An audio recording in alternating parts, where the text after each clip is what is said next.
Yeah.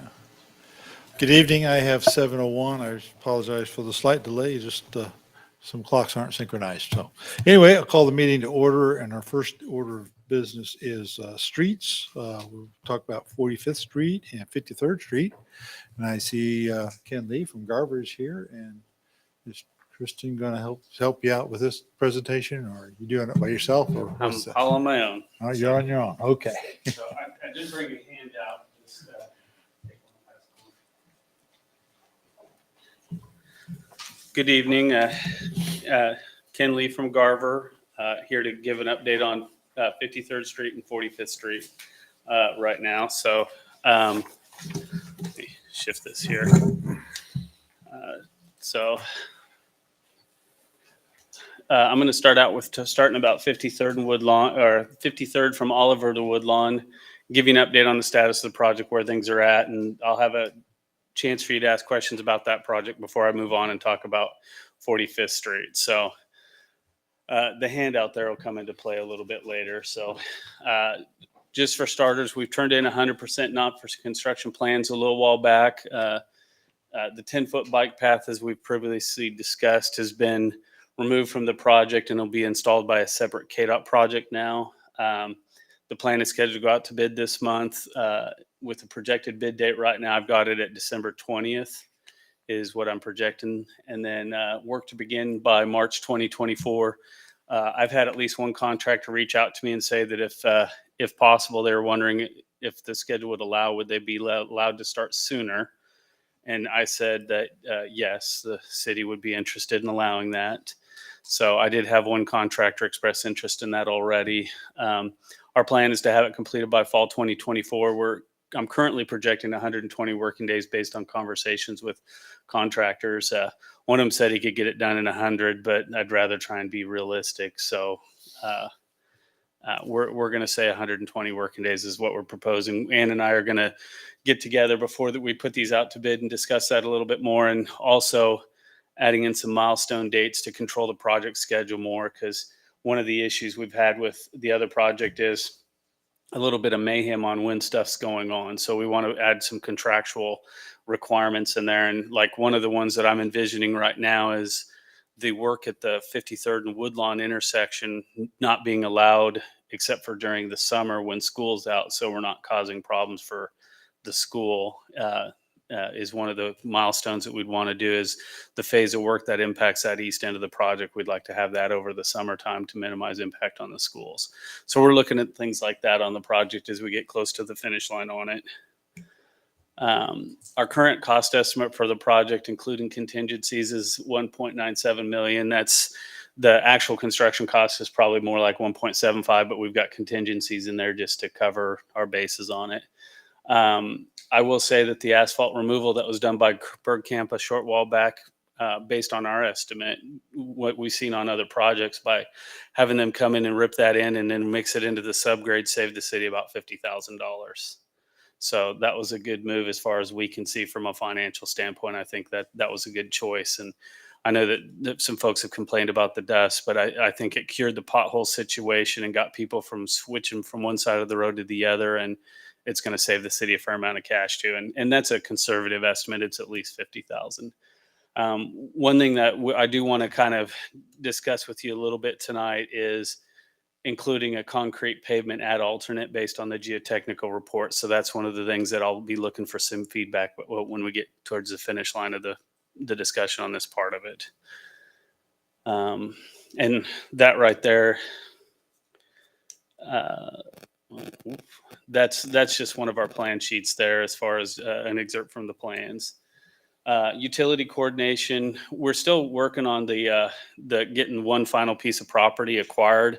It's not going to need to go to condemnation or anything, but it's just they've had a lot of questions. Anna and I have met with them out in the field twice to discuss what we're doing. We've made some changes in the plans based on comments and questions they had, and it's my understanding they're close to getting it done, but it's just a matter of getting the final signatures on it. But we're not expecting any issues.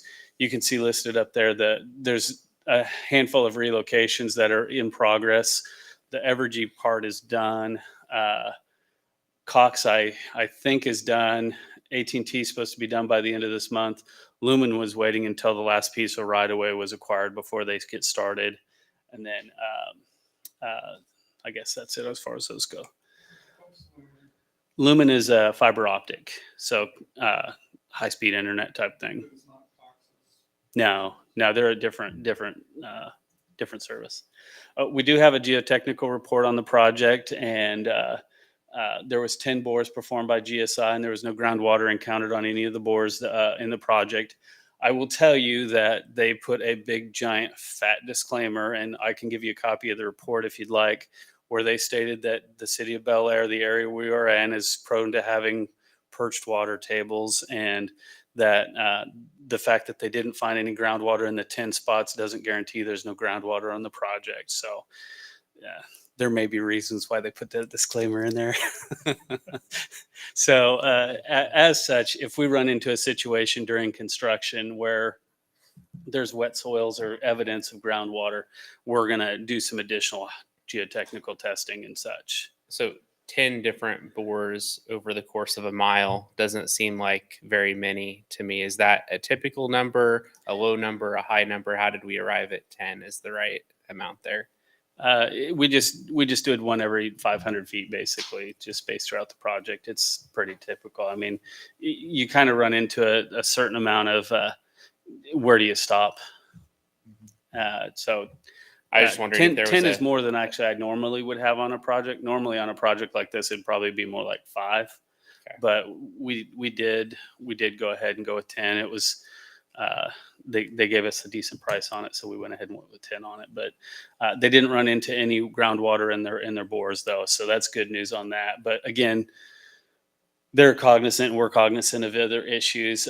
They did come up with a couple different paving section recommendations. They did say they recommend 10 inches of subgrade reconditioning underneath the roadway there, just with all the stuff that's gone on and the fact that we've had some potholes and subgrade failures, that we wanted to do some deep reconditioning of the soil underneath the roadway there. The AC pavement section would be 7 inches of asphalt concrete pavement on 6 inches of reinforced crushed rock base. They also had recommendations for fly ash treated subgrade and other options too, but I didn't list those in this case. We're planning on using the reinforced crushed rock base. It's a good product, and it's the least reliant on the contractor doing a good job. The other, when you get into the fly ash and stuff, you got to make sure it's mixed properly, and it works, but we're going with the tried and true. They're recommending 6 inches of concrete on 6 inches of reinforced crushed rock base if we did a concrete section. That would be the add alternate that we can discuss here in a minute.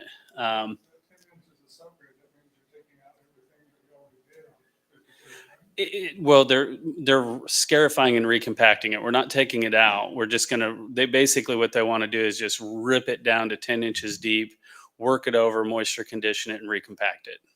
So we won't be taking out anything. It'll just be making sure that there's no soft spots within that top 10 inches. Does that make sense? It kind of sounds like the same thing. When you were ripping out 10 inches, and we kind of thought we didn't have to do that. Well, and when I say ripping out, when I'm saying ripping, what I'm meaning is they'll take their construction equipment, and they have these teeth that it'll just dig down in the ground, and it'll just drag through there and it'll rip it up. They'll mix it up, they'll blade it back and forth, they'll moisture condition it, and then recompact it in place. Well, they won't take it out. No, it'll be left in place. It'll just be basically ripped apart and then re-scarified and recompacted. Okay, I kind of understand. I was concerned that we were losing the benefit of the bird camp. No. It'll still be there. And we'll probably have a discussion with them about evaluating the condition of the subgrade there with the work that's been done. We may be able to, there may be some of that we won't have to rip out. If there's no evidence of any soft spots, we can certainly look at that as an option. But their report recommends making sure there's no soft spots at all. One of the things that we were asked to look at doing was adding an add alternate, and that's the handout I gave if you want to be able to look at that instead of trying to stare at the little screen up here. But we're proposing to put 3 inches of AC pavement overlay from Woodlawn to Rock Road out there. In order to minimize the work, the existing pavement section is pretty thin, so we can't do a mill on a lot of the pavement. It's too thin to mill. So what we're going to do is we're going to do a 3-inch overlay, and we'll do what we call an edge mill at connection points. So at Rock or at Woodlawn, where we have our connection here, we'll do an edge mill there to kind of take the pavement down so there's a smooth transition when you get done. And they'll do that in 10 or 15 feet to smooth that out. And then at each of the driveways, so at the school, at Prestwick, and at Rock Road, in all those instances, we will have them do an edge mill to take that pavement down. And so what it does is it starts out at 0 mill, and then it'll go down to 2-inch deep mill. And what that does is there'll still be a little bit of a hump there where the transition occurs, but it's only a 1 or 2% grade change. It's not a dramatic grade change. We don't want it to be a hard bump, so you want to smooth it out a little bit. And then the road will be restriped to match the current striping configuration. There's also an area east of Prestwick that has some standing water issues. And so we've been asked to go ahead and include that. And so we have 300 foot of ditch grading that we're recommending east of Prestwick to get rid of some standing water that's there in that area. Like we've talked about before, the multi-use path, that's being separated out into a separate project. We're working on those plans right now. We'll be getting a field check ready for KDOT on that in the not too distant future. But our project, as much as possible, we're going to prep for that sidewalk. So there's a minimal amount of work when that project comes along. We're probably not going to do the work on the east side of the road because it's not really part of the main part of the project and it's not tied into it. But along the route itself from Oliver to Woodlawn, we'll prep the site as much as possible. So when they do the sidewalk, it's just going to be a matter of cutting it down, placing the sidewalk, blading it to match, and doing some seeding is mostly what's going to happen with that project. There'll still be a little bit of storm sewer work in a couple spots possibly. We've been working with Matthew Graham with KDOT on this with Ann. So with that, I'll take questions on 53rd. So it sounds like you had two proposals there. One is a concrete proposal, and one's an asphalt proposal. So what we're going to do is the project's an asphalt pavement project. What we'll do is we're just going to we'll have an add alternate section that basically is going to alter the amount of grading for the project to account for the fact that the concrete is 1 inch thicker or 1 inch thinner. So there'll be a little bit more material that needs to be brought into the site. So there'll be some additional earthwork. Plus we'll deduct the asphalt and add the concrete in. Everything else is the same.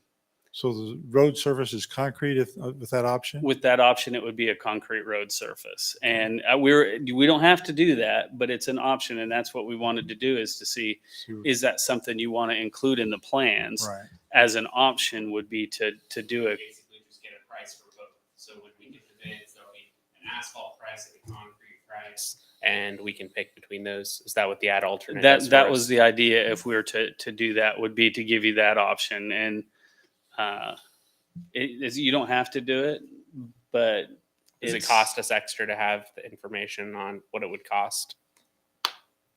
Does having the add alternate cost us any No, more? we're not making any changes in our fee to make that change. It's a relatively minor change for us as far as that goes. So yeah, we're not charging any difference for providing that information in the bid form. What about alternative subgrades that I've had one contractor suggest as an alternative subgrade, and are you looking at allowing them to propose alternative subgrades? We can have that conversation with them. I know that like Berg Camp, they have their concrete infused subgrade that they're a big fan of and that they've used on other projects. And that's something we could have a conversation about, trying to outguess what kind of conversations they might want to have. I don't know that we can do in advance, but it's something that we could consider. I'd have to talk with Ann a little bit more about that because we want to make sure that we're comfortable with the long-term design. I know we allowed an alternate pavement product in one of the additions here in town that we designed. It was done by Bergkamp and required that they get a stamped design that was certified to be equivalent to the regular roadway design. So we weren't accepting inferior Right, product. right. So We don't want that. Yeah. So, I mean, that at a minimum, if we were to have that conversation, they would have to provide some kind of a paving design report that demonstrated what they're proposing was acceptable. That might be a little tricky when it comes to accepting bids, but it's something we could discuss if that's the desire of the council. I think it'd be worth looking at. I mean, I'm not saying we should do it or not do it because I don't know what it would look like, but I do know about those alternatives, and I don't know enough about them to say, yeah, they're the right thing or not. So, Yeah. Well, certainly, it's something, like I said, at a minimum, if you were to look at that, I think you'd want to require that you have a stamped design certifying that it's equivalent. Yeah. So. that'd be fine. I guess my concern with some of those alternate scenarios is they're really good in certain locations, but not in others. Yeah, On 53rd between Rock and Woodlawn, we did an alternate subgrade on that instead of the Right. traditional crushed rock. And what happens is if you have the hedgerow trees on the side, the hedge trees, then those roots get under the pavement and it starts cracking. And there's really nothing you can do with that. The Wichita has gone to the crushed rock base because it helps prevent that. In all of this, talking to Sedgwick County and a lot of their engineers, they're having issues with the cracks. So, and those are superficial. They look bad, but they don't affect the performance of the pavement. So really, if it's, it kind of comes up to council's preference.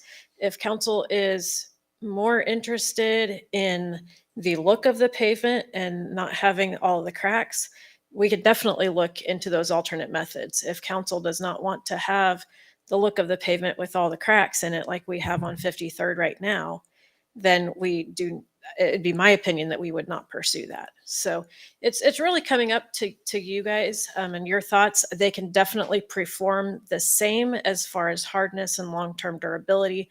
It's just those additional cracks that you get and that you have to deal with in the future. so, and I understand what you're talking about because of the issue of between Rock and Woodlawn, they used an alternate that I understand has not been very successful a lot of places. So, but I also understand there are some alternatives that have been very successful in other places. And so I don't know that that's an apples to apples comparison. If a contractor, I would say in my mind, if a contractor wants to make a proposal, we should be allowed to at least consider it to see what it would do, what it would be. But, it's hard to make a decision here without something in front of us to say, Right. what are the pros and cons of this? Right? Yeah.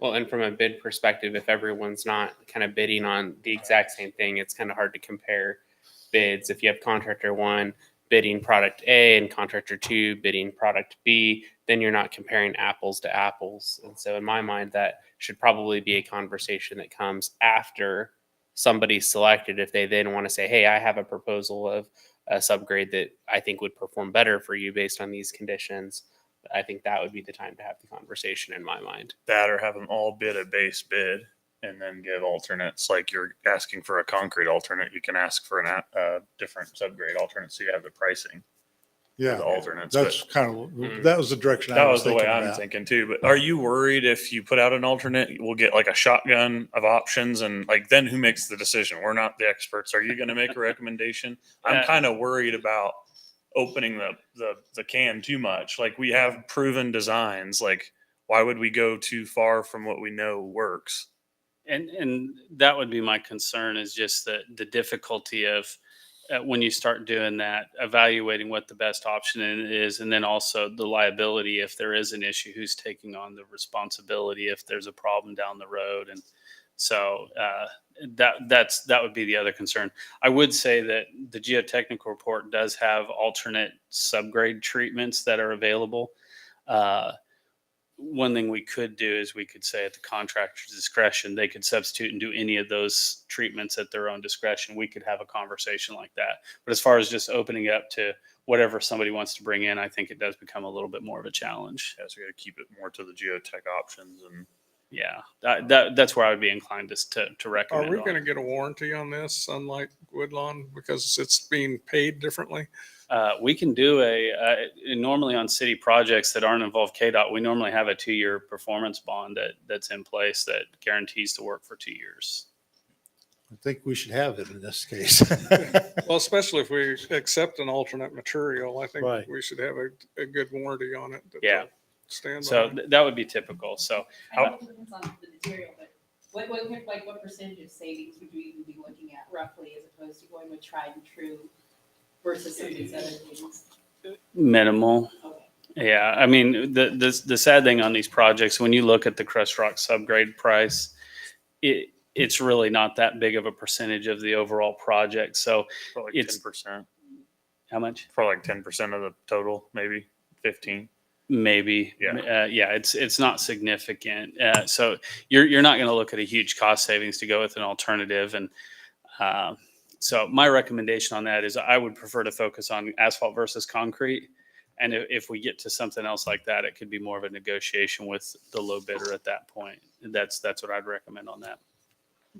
I think I'd require them all to hit a minimum bid of the asphalt specification. Yeah, and I agree with that. Absolutely. If they want to bid at all, they have to do that much. Yeah, And and then if that's they want fair. an alternate, that's up to them. But Okay. Ken, one question I had looking at this and just kind of knowing the issues that they've mentioned at Isley with the potential of adding a turn lane.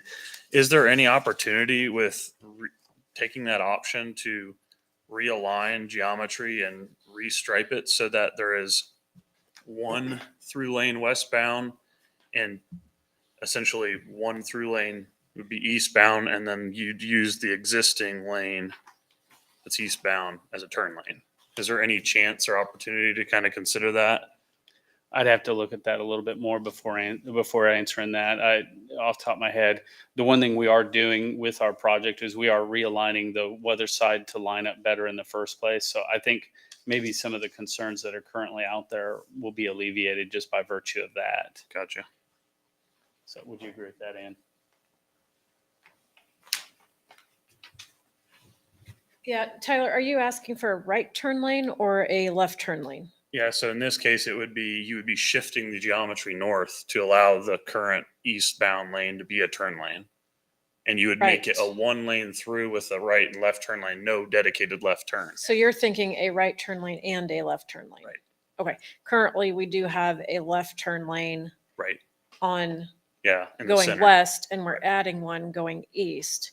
But that's something that we can look You at. see what is I'm a kind of getting right- at? If we eliminated the left turn at the entrance, I can kind of show you what I'm thinking. Yeah, no, that'd be great. But- If you can kind of draw Yep. something out for us, that would be fantastic and we'll certainly look at it.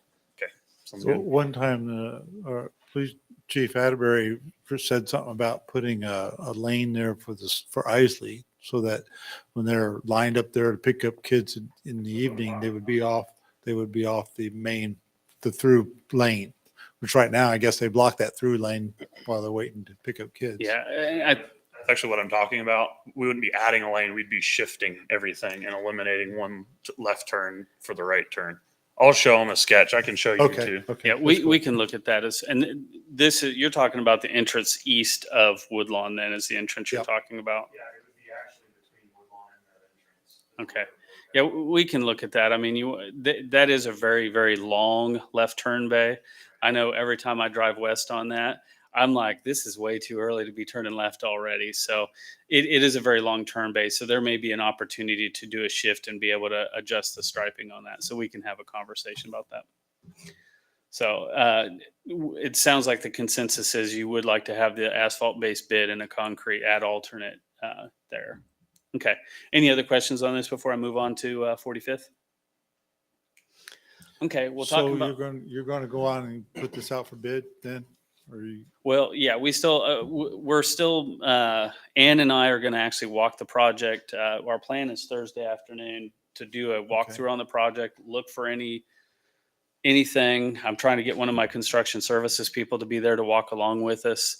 And just do one final walkthrough. But the plan is in a couple of weeks, barring any changes, we'll be putting this out to bid. Would the right-of-way issue hold you up on putting it out for bid? Possibly.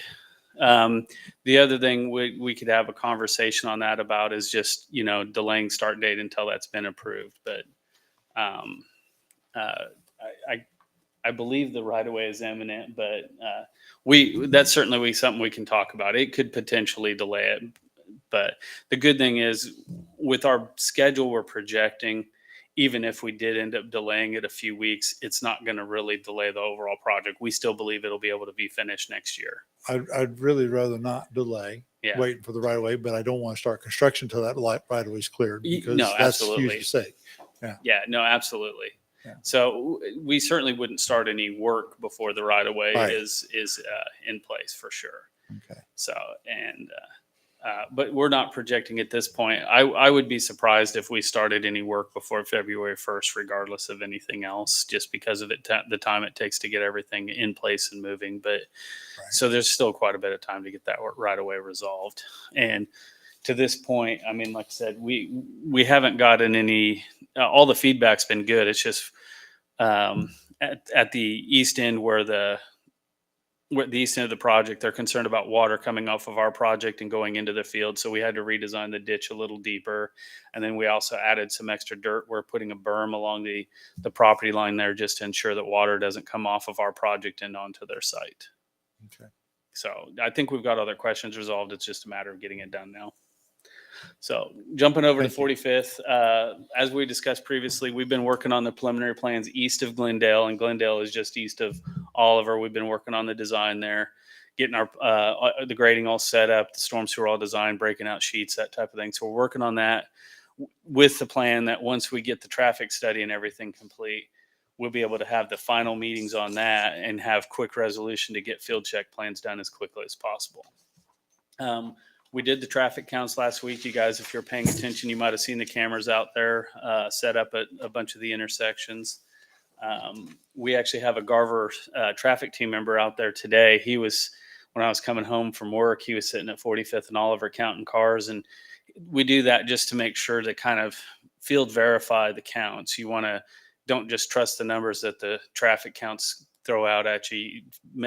Verify them with your eyes and kind of see if there's any other data that the cameras don't pick up. So Philip from our St. Louis's office is actually out there. He was out there today counting cars, and he'll be out there tomorrow as well. What day did they do the camera count? I'm going to say they were out there Wednesday and Thursday last week is what I think it was Wednesday and Thursday. Thursday's kind of iffy, but Friday we knew for sure was not good day. Yeah, it wasn't Friday. It was in the middle of the week, and that was the whole promise, is that it would be Tuesday to Thursday would be the range that they would do doing the counts. I was thinking last week included Veterans Day, and a lot of places had different schedules. Yeah, they weren't. It wasn't Friday. I actually drove through the site on Friday to make sure that there were no cameras on Friday, and there wasn't anything out on Friday. So, but yeah, so the counts were done last week. We're going through. They're working on the study. I've been working on getting some web page information put together, and we're going to have that web page go up with everything getting delayed on the counts. I haven't rushed the page out. Our expectation is to have a council workshop and a public meeting in early January to go over the project, go over our recommendations, and then by the end of January, hopefully have a final recommendation that is approved by the council, so we can then plan on having our field check plans submitted in March of 2024. And with that, it takes 12 months to get it bid after that. So that would mean bidding in March of 2025. So the plan's always been early 2025. We'll slide a couple months with the stuff that's gone on and slowed down the traffic study. But that's our current plan, is still early 2025. So and I don't know when the right time is, but are we looking at doing a milestone type of contract this time instead of a day's work contract? Because that's been a lot of the frustration with the woodlawn, is that it's day's work. We don't have any control over what the contractor does or doesn't do. We definitely want to have those conversations with this project on taking those lessons learned and figuring it out. This is a different beast. It's not going to have railroad coordination, and it's not going to have the same level of utility relocation we don't anticipate. So it's a different kind of project. So some of the issues you've had on the other project aren't likely to be problems here. But at the same time, I agree 100%. we need to be looking at milestone dates, like the same thing talking about school.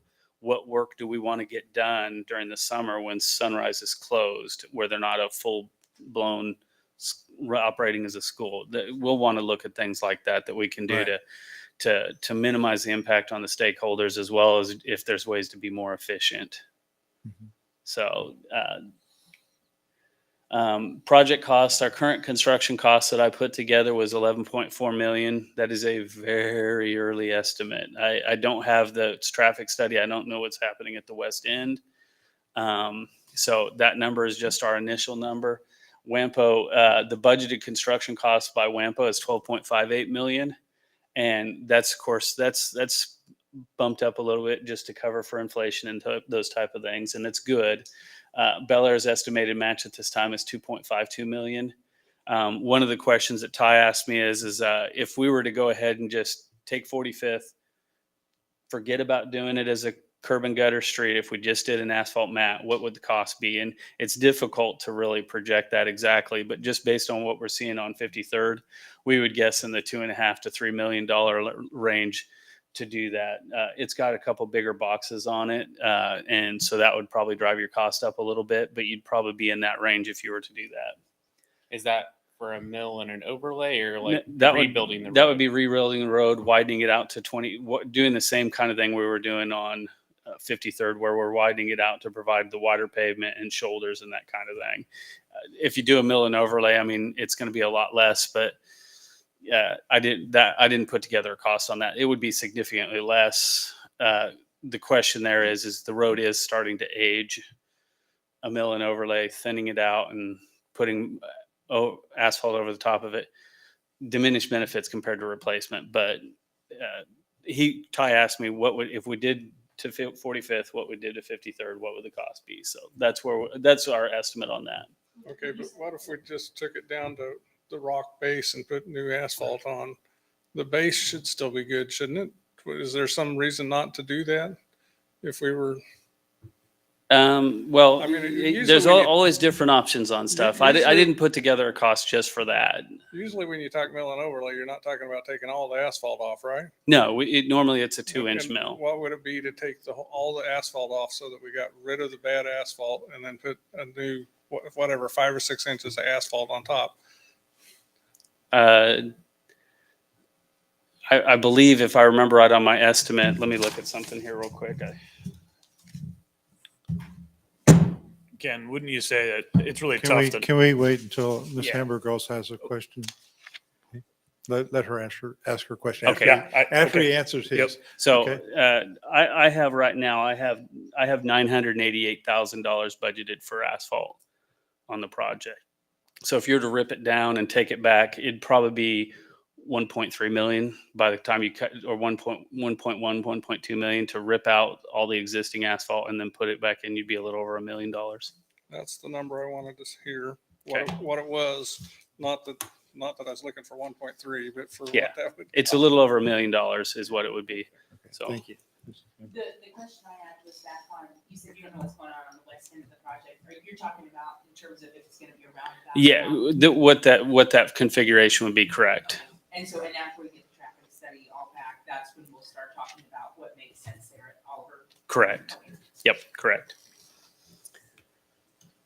Just talking about what we're doing on it. I think you're aware of it, but the city was awarded some grant money to replace the box culvert that's underneath the bridge. It's failing right now, so we're working on those plans, and so my estimate will end up getting tweaked because some of my numbers may still include a little bit of that.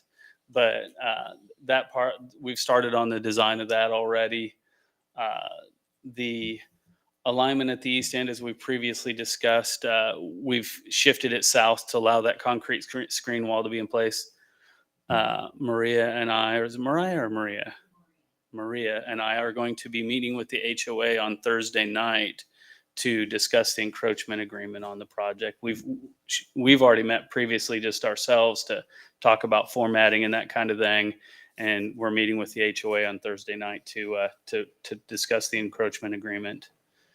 But was this the bridge at Oliver? Yeah. Is that what this is? That right there. Or is this the culvert over, near the, where is this? This is the west end. This is the Oliver intersection there. Okay. That is the intersection at Oliver. So that bridge is failing, and I know there was some funding, Yeah. bridge funding for that. Is that, can that be rolled into the same project, or is that going to be done as a separate project? I have been instructed by Ann to get it done sooner because it's failing and they don't want to have to close Oliver down. So Right. Okay. it needs to happen sooner than the rest of the project. I see. Okay. The other is, how wide of a roadbed are you planning for on that bridge? Just a replacement, or are you No, expanding it's for going to any be possible wider. expansion? If you look there, it's not easy to see, but it'll be a wider section over the bridge than it is today. Would it be wide enough for a wider road, like a 4 or 5 lane or something like that? It's sized for a 5-lane road. It is sized for a Yeah. 5-lane road. Yeah, it'll Okay. be a 5-lane road. Because it just hate for us to go build a bridge for only a 3-lane road, and then we say, oh, we need a 5-lane, and now we got to go rebuild the bridge. Ann's on the same page. She wanted us to set it up with 5 lanes just so it would be Very good. built up for the future. So she's on the same page with you on that. Okay. Thank you. So the preliminary drainage design, we've got all the initial pipe sizing completed, and we're working on those plans. As we go through and tweak our grading and stuff, we may find that we need to do additional sumps and those kind of things, but we're working through that. The frontage road that's shown here on the screen there at the top, we talked about that previously, that those folks there, we've already talked to them before about paying a petition to pay for at least part of the cost of that. Ann and I were talking that we need to get that meeting, the follow-up meeting on that going so we can clarify the cost for folks. And so we're going to be working on that in the very near future. Of course, there's always lessons learned as you go along. And I just wanted to kind of highlight a few things that we are looking at on this. And one of them is the identifying utility conflicts and looking for those problem areas, because you know, it's always disappointing when you're in construction and you're like, oh, great, we have to relocate this, and it causes delays. And like for us in particular, that RCB that we were just talking about replacing under the Oliver, where that goes across 45th Street, we're going to be deeper than the existing box with what we're doing in order to get it low enough to stay underneath the frontage road. There's gas pipelines out there. So one of the first things we're going to be doing when we get some hydraulic scheduled, we're going to be getting it scheduled pretty quick, is looking at the depth of those gas mains to make sure that they're deep enough for us to be able to lower it. We're wanting to lower it 3 feet. So we need to make sure the gas mains are deep enough to do that. If not, we'll be going with wider boxes. Those pipelines parallel that road, don't they? They don't go underneath the surface. Yeah, they run parallel with it. We're going to be running perpendicular across it with one of our boxes, though. Oh. So the okay. box where it goes, where we go from the south side of 45th, so the north side and up into the neighborhood there, that there's a channel that goes up there right now. Most of that channel is going to disappear in the roadway area and become underground box. Oh, I see. And Okay. where we cross that pipeline, in order to get underneath the frontage road, we're going to need to be a little deeper. And they cheated in the neighborhood. They did a low water crossing. So the pipes, the box underneath the roadway to the north is smaller than it would be on our case, because you aren't going to want to have a bunch of water overflowing onto the roadway in heavy storm events. So we need to have our box adequately sized. Right. Okay. So the other thing is, and we talked about it on 53rd, and we're going to do it here. We're going to get a geotechnical report, get a number of bores along the length of the project, get recommendations there. We want our construction phasing plan to make sure it provides adequate space and time, and then a realistic construction schedule. We're going to put together a permit checklist. So prior to bid letting, we'll have a permit checklist that we'll go through with Ann and just make sure that any permits that we need on the project are all obtained, that we don't get any surprises towards the end of the project.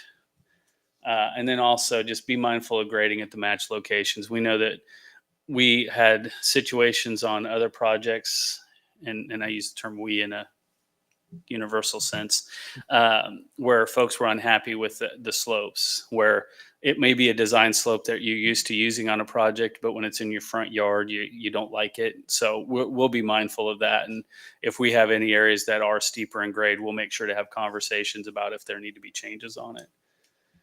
Some project benefits. I know that there's been questions about why are we even doing this project? What's the point of this project? Why not just do the mill and overlay? Why not just save the money? So I just wanted to kind of tally a few of the things reasons why we're doing the project.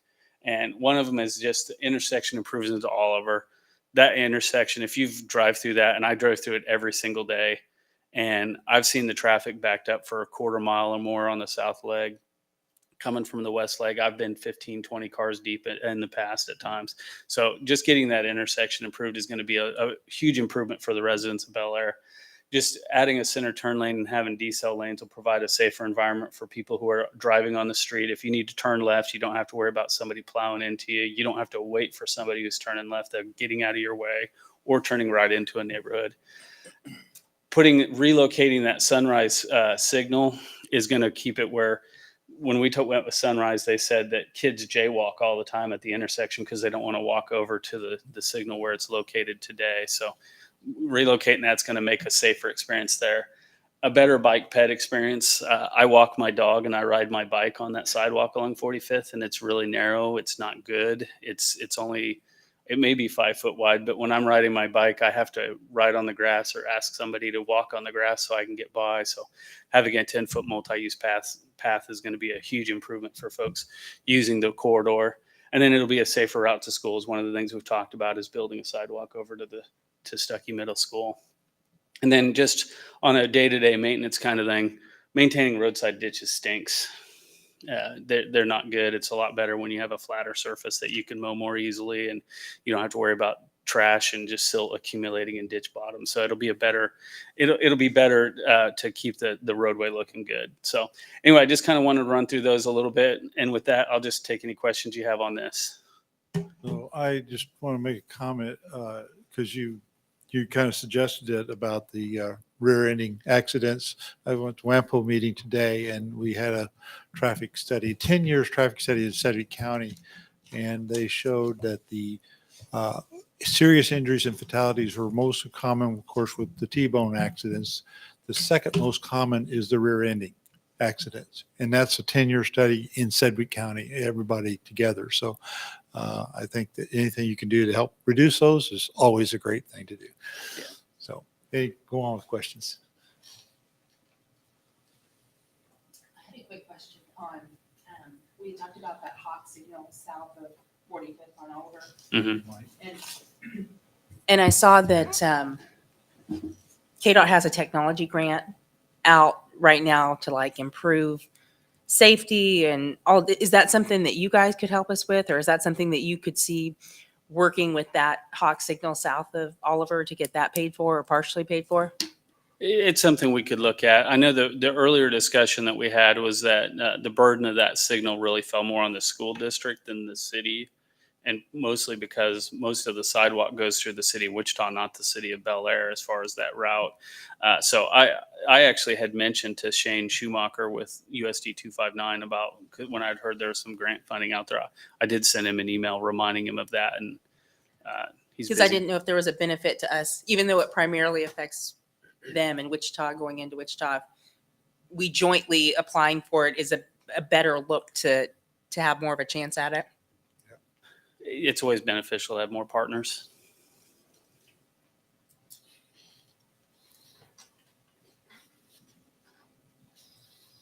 Okay. Well, I appreciate your guys' time, and I know Ty told me to be done in 30 minutes, and I failed. My apologies. We held you over. Thank you. Thank you. So the next item is planning and development. So we have a proposed sanitary sewer and pretreatment ordinance with Burns and McDonald's. So you ready to tell us all about this pretreatment? Hi.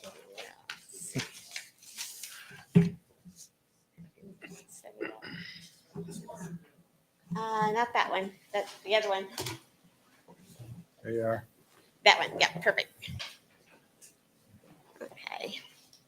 Okay, well, thank you guys for having me. I'm Becky Lewis with Burns and McDonald, and we've been working with staff on developing a sewer use ordinance as well as doing some sampling. So we'll start with, we'll give the lift station wastewater monitoring update, follow with the sewer use ordinance, which I think you guys have a copy of.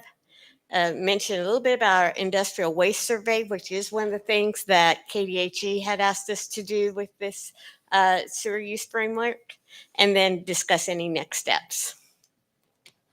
So wastewater monitoring. So as you guys know, since July, we've been collecting samples weekly at 2 lift stations, which collect most of the wastewater generated at Bel Aire. One is at the lift station at 53rd Street North. And then the other one is at the Harding lift station on Harding and 37th Street North. So lots of numbers. But basically, and I have some slides after this that kind of graphs some of these things out. But basically, I am not surprised by any of these numbers. They all look within the realms of what you would expect from sewage. We did have a couple of high ones. If you notice that first one up there, the 672 BOD at the 53rd Street, that was actually the first time we had that sampler out, and it malfunctioned the first time, only collected like 1 sample. So it was a bad result.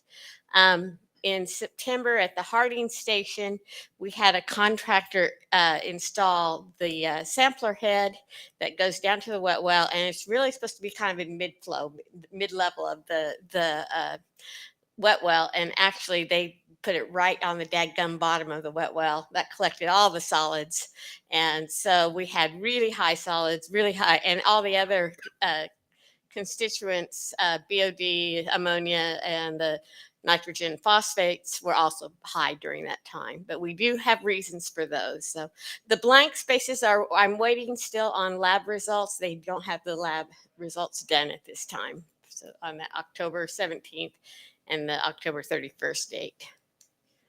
But looking at just graphing these out, I graphed out the BOD. The BOD and the total suspended solids are the things that CCUA, that's what they handle for treatment. So that's what I graphed out.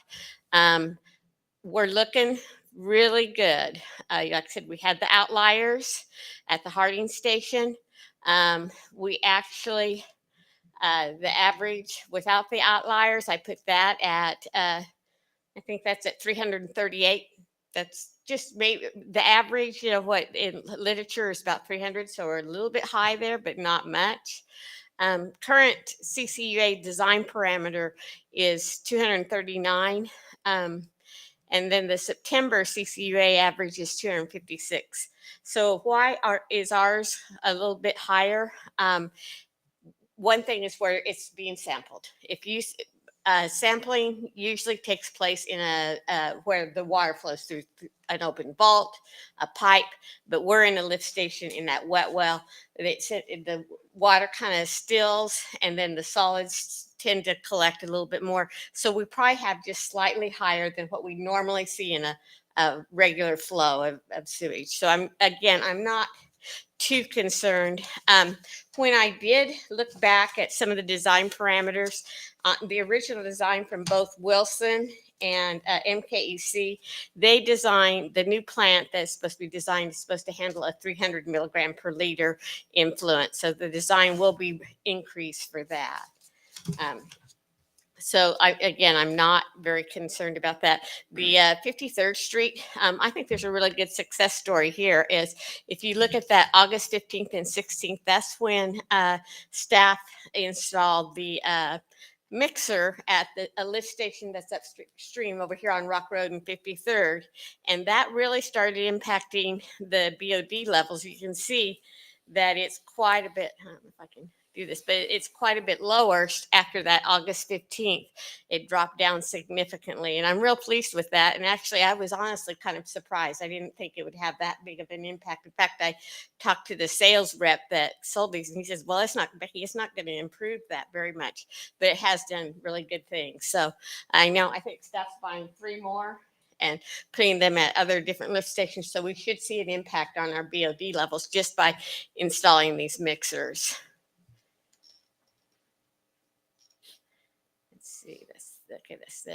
And the total suspended solids, again, you can see that really high value when they installed the sample head wrong. And otherwise, outliers, we did see an outlier and that again, that August 15th and 16th, we actually had a pump failure at that time. And so again, there was hardly any flow. We collected a lot of solids, but then you can start seeing that's when later on when we installed that same week they installed that mixer and we started seeing lower results. The TSS at 53rd Street is a little bit less. It's more inconsistent. But again, I am not too surprised by that, just by the way the flows are. We added the new lift station was installed. And so there's just a lot of things happening at that lift station. So again, I think everything looks pretty good on our results. So then what I did was I just took all those numbers and did averages on the remaining parameters, which is the ammonia, total Keldol nitrogen, which is your organic nitrogen. That's everything that's in the sewage that's nitrogen based except for ammonia, and then the phosphates. Again, your averages look really pretty good. They're all either below or within the range of what we see in literature. And the literature is based on it's a Metcalf and Eddy design manual. That's kind of the Bible for wastewater design engineers. So that's where I got those values. So our recommendations is continue the weekly sampling program for at least a year to assess any changes, note any seasonal changes, wet weather events, any other events impacting the wastewater characteristics. When I met with staff about this, one of the things I thought about is we started seeing a decline the end of August, then we started to see an increase in September. Well, we're wondering if that was because that's when schools start, and schools start having cafeteria type waste and those type of things, and that could increase our BODs. So by looking at that in a year, we can kind of determine what impacts we're seeing in the collection system.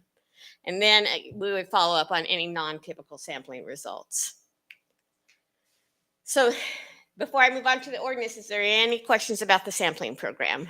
Yeah, I'm a little concerned with the sampling being done in the lift stations if that's not where typical sampling is done. And the reason is 2 years from now, there's going to be a whole lot of people that won't remember anything about that. And they're going to say, why are those BOD numbers so high? They shouldn't be that high. Yeah. And I'm just wondering, are we setting ourselves up for something like that? I don't really think so. And the reason why is there's really no really good sampling place that could collect as much wastewater as we're collecting.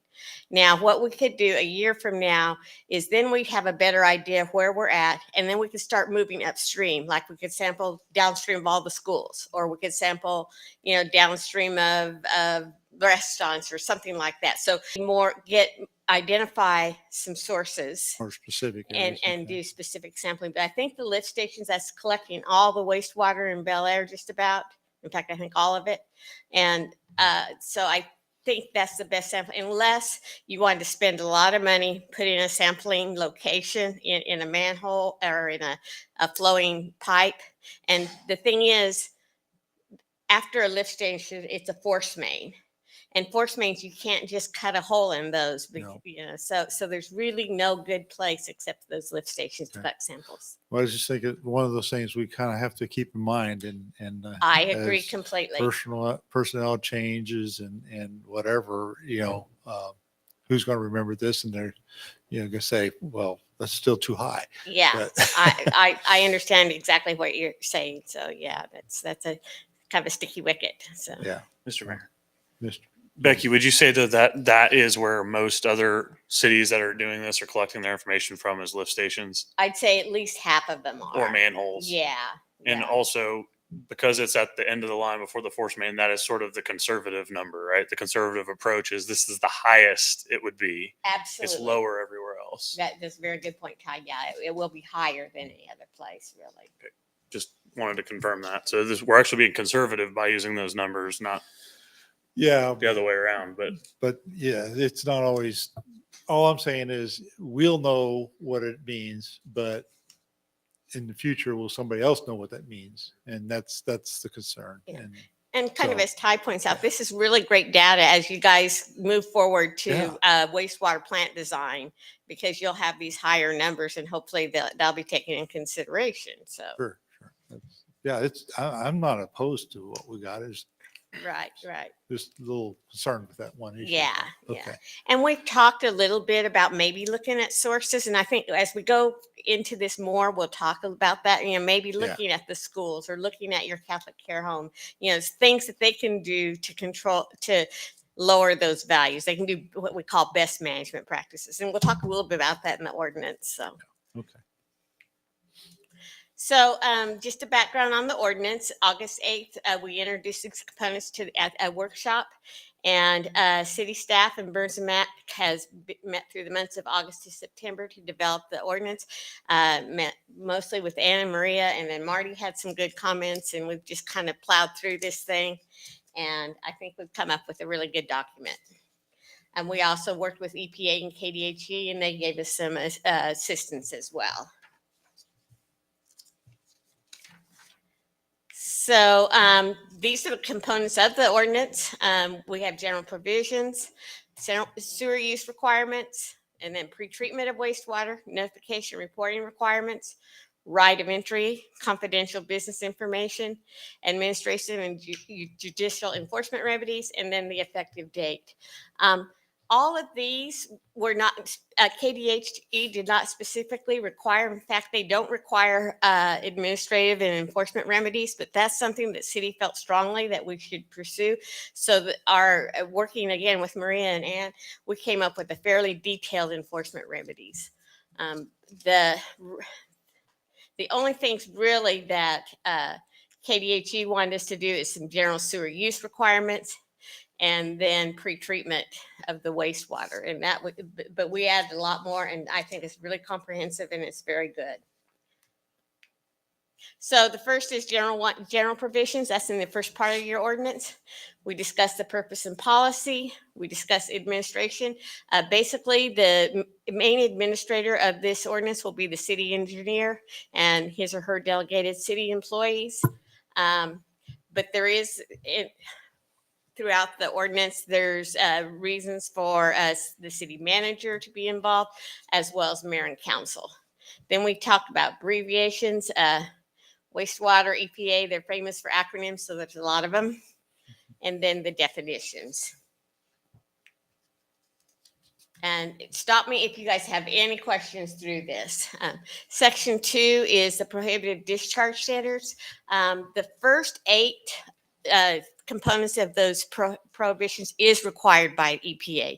The additional ones are ones that, again, staff discussed, and we decided to include all those in there. Basically, what you're doing is putting in standards that prohibit any type of blockage, any type of what we call sanitary sewer overflow, any type of explosion in the sewer. Those type of things are prohibited to be discharged. Then we talk about national categorical standards. These are standards that EPA has developed that's specific to a business. If Integra moves in, they will have a specific categorical standard. That will be regulated by KDHE. What KDHE requires is if an industry moves into the city that falls under a categorical standard, we are to notify KDHE. Then there's site-specific limits. That's something that if you guys decide there's an industry or a business in town that's causing a discharge, that's causing harm either to the collection system, to its workers, or to the plant, then you can apply site-specific limits. That isn't necessarily numerical limits. That can be, again, best management practices, but it is site-specific, and it gives the city the right to do that. And then the best management practices, again, are practices that should be used by a business to control the amount of pollutants that they discharge. A good example of a best management practice is a grease interceptor at a restaurant. And then C's right to revise. They can revise the ordinance, can revise a permit that's issued, and that gives the city that right. And then dilution is prohibited. There's always an old saying that a lot of people say is dilution is not the solution to pollution. So they can't add extra water to meet discharge standards.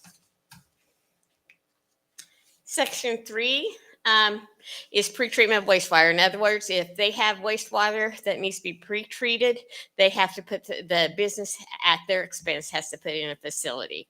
They may have to do additional pretreatment measures. That may be discharging at certain times or discharging certain pollutants or doing certain things to minimize the amount of pollutants that go into the sewer. They have to notify if they have an accidental discharge or a slug discharge, and they have to develop plans to do that. And what can they do when they have a control plan? So they have to put those plans in place. Hauled wastewater, this is a thing that EPA has recently been really enforcing and recommending, is that any hauled wastewater has to be permitted. In other words, somebody that trucks in wastewater can't just pop open a manhole and dump it. The city does have one RV wastewater disposal site, and that is behind, it meets all the requirements. It's behind a gated facility. I think it's at a storage facility, and they have, only certain people are allowed with keyed access, so they would know who was going in there. So if there was a dump, they should have a record of who came in during that time. Notification reporting requirements. We're going to be talking a lot about the industrial user questionnaire, and those that will be a requirement that all the facilities in Bel Aire, I think there's about 15 of them that would be required to fill out this questionnaire, and there'd be follow-up questions on that. They also have to notify somebody, and it'd probably be the city engineer, about change in discharge characteristics. They're adding more wastewater, or they're just changing their process, and maybe a different pollutant or different type of waste is coming to the sanitary sewer. They have to notify if they're discharging hazardous waste. Hazardous waste does not necessarily have to be prohibited in the sanitary sewer, but they do have to notify. And most hazardous waste is prohibited. But for instance, a pH of less than 5 is a hazardous waste, but maybe a city can handle a lower pH of wastewater, or maybe they can handle that wastewater if it's treated with a base to neutralize it. That would be a notification of hazardous waste. So, because they're doing that treatment on site. They have to report if they're going to have a potential problem. If they know they're going to be, like, say, moving in a tank or doing something like that, they have to notify the city engineer. And then they have to have an authorized signatory person that signs all the paperwork and all the things that's certifying that all the information they're submitting to the city is true and correct. Okay, section 5 is right of entry. I believe there was some questions on this that I was sent. So basically, there will be allowable right of entry to any city, to any facility. An authorized city staff has that right. If there's security in place, the security guards are supposed to be, you're supposed to, the users to notify that security guard that the city's on site, or a city representative, to allow them inside. The language that is in the ordinance is similar to what, and I'll use my city of Wichita history, similar to what we use there. And the city of Wichita has a lot of aircraft industries that is susceptible to the Department of Defense regulations. So we've never had any issues there. I'll use Spirit for an example. What we do is they issue us ID badges as a contractor, and we're allowed at that facility at any time if we think there's a problem. The only time that I remember in all my history there that we had an issue was at McConnell Air Force Base immediately after the 9/11 event. But at that time, all they did is, not only did we have to have our city ID, but we also presented our driver's license. We had to wait to get a national security check. And then once we were approved, we were allowed in with an escort. Escorts are completely acceptable. And we do recommend, that if they want to send an escort with us, we always allow that. So I don't think there's a lot of reason to be of concern. We should be allowed at any time to go into a facility if we think there's a discharge that could be causing harm. And then there is a clause that a business owner may mark any information that they submit to the city as confidential, and that information is kept secure. The only thing that can't be kept confidential is wastewater constituents and effluent sampling data. That is EPA has the right to look at that at any time, and that confidentiality does not allow that. But any protection of trade secrets, any of those things can be marked as confidential that they would submit to the city, and the city has to have a secure place that is not accessible to the public. So just playing a little devil's advocate here on this. A business may consider some elements in their discharge as potentially confidential. Okay. So, and I don't know what elements, Right. but let's just say they know they're supposed to be removing chromium, and they don't want people to know they're using chromium in their process. Mm-hmm. Okay. But you get a sample and you find chromium in it. Mm-hmm. Okay. So now, if that's public record of any type, It it is. is now open to public information that they are in violation of a chromium discharge, and it also tells people they're using chromium. Right. Yeah. Okay. There's So yeah. so That's, that maybe violate their proprietary if it's in the formulas. wastewater, it's public wastewater. So Yeah. it's it shouldn't be there. I get that. Yeah. And so, honestly, you guys are not going to be a full-blown pre-treatment program, but if that was a violation for the city of Wichita for the industry, we have to publish them in the paper. I see. That's a requirement. So really, it behooves them to stay in compliance. Yeah. So, This certainly does. Right. Yeah. So I get that they would want to Yeah, do that anyway, and but we- stuff happens. yeah, we've had conversations, again, with my history, we've had conversations about those type of things, but it went clear up to EPA headquarters, a facility in Wichita, and it still got published. So Mr. Okay. Mayor. Yes. I was Thank thinking along those lines too about proprietary issues. You talked about they could have an escort. Could they require, say, you need to lock your cell phones up front, Yep. or okay. All yeah, right. a lot of times on an inspection, the inspector likes to take photos, but that's always by permission. You just don't go in and take pictures unless you have permission by the business. So good questions.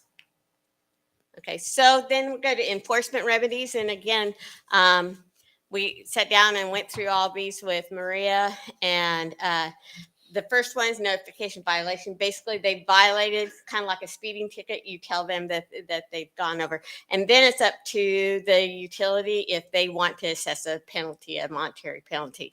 Maybe, if it's a minor incident and no harm has been done, like that chromium incident, if it's just a slight chromium excursion, a simple written notification notice that they violated is acceptable.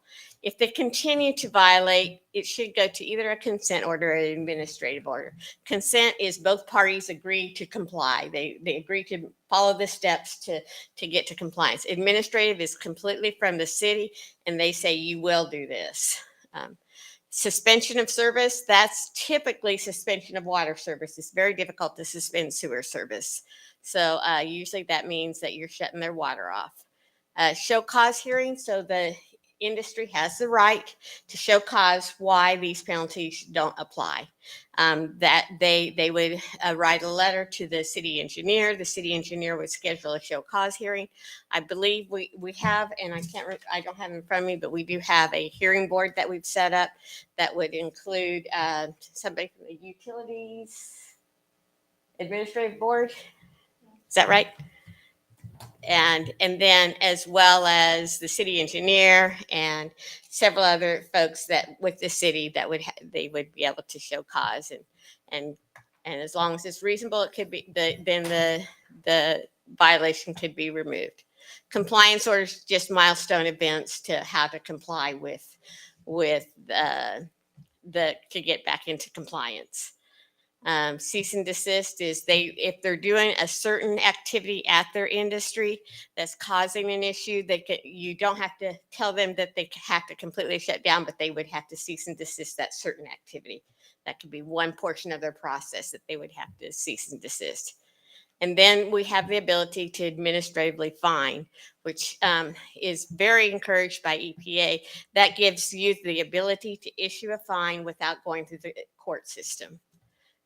Injunctive relief, if you have to go through the court system, we have that ability to do that. And remedies non-exclusive, that means that even though that if they have another violation, that doesn't exclude them from not complying with the previous violation.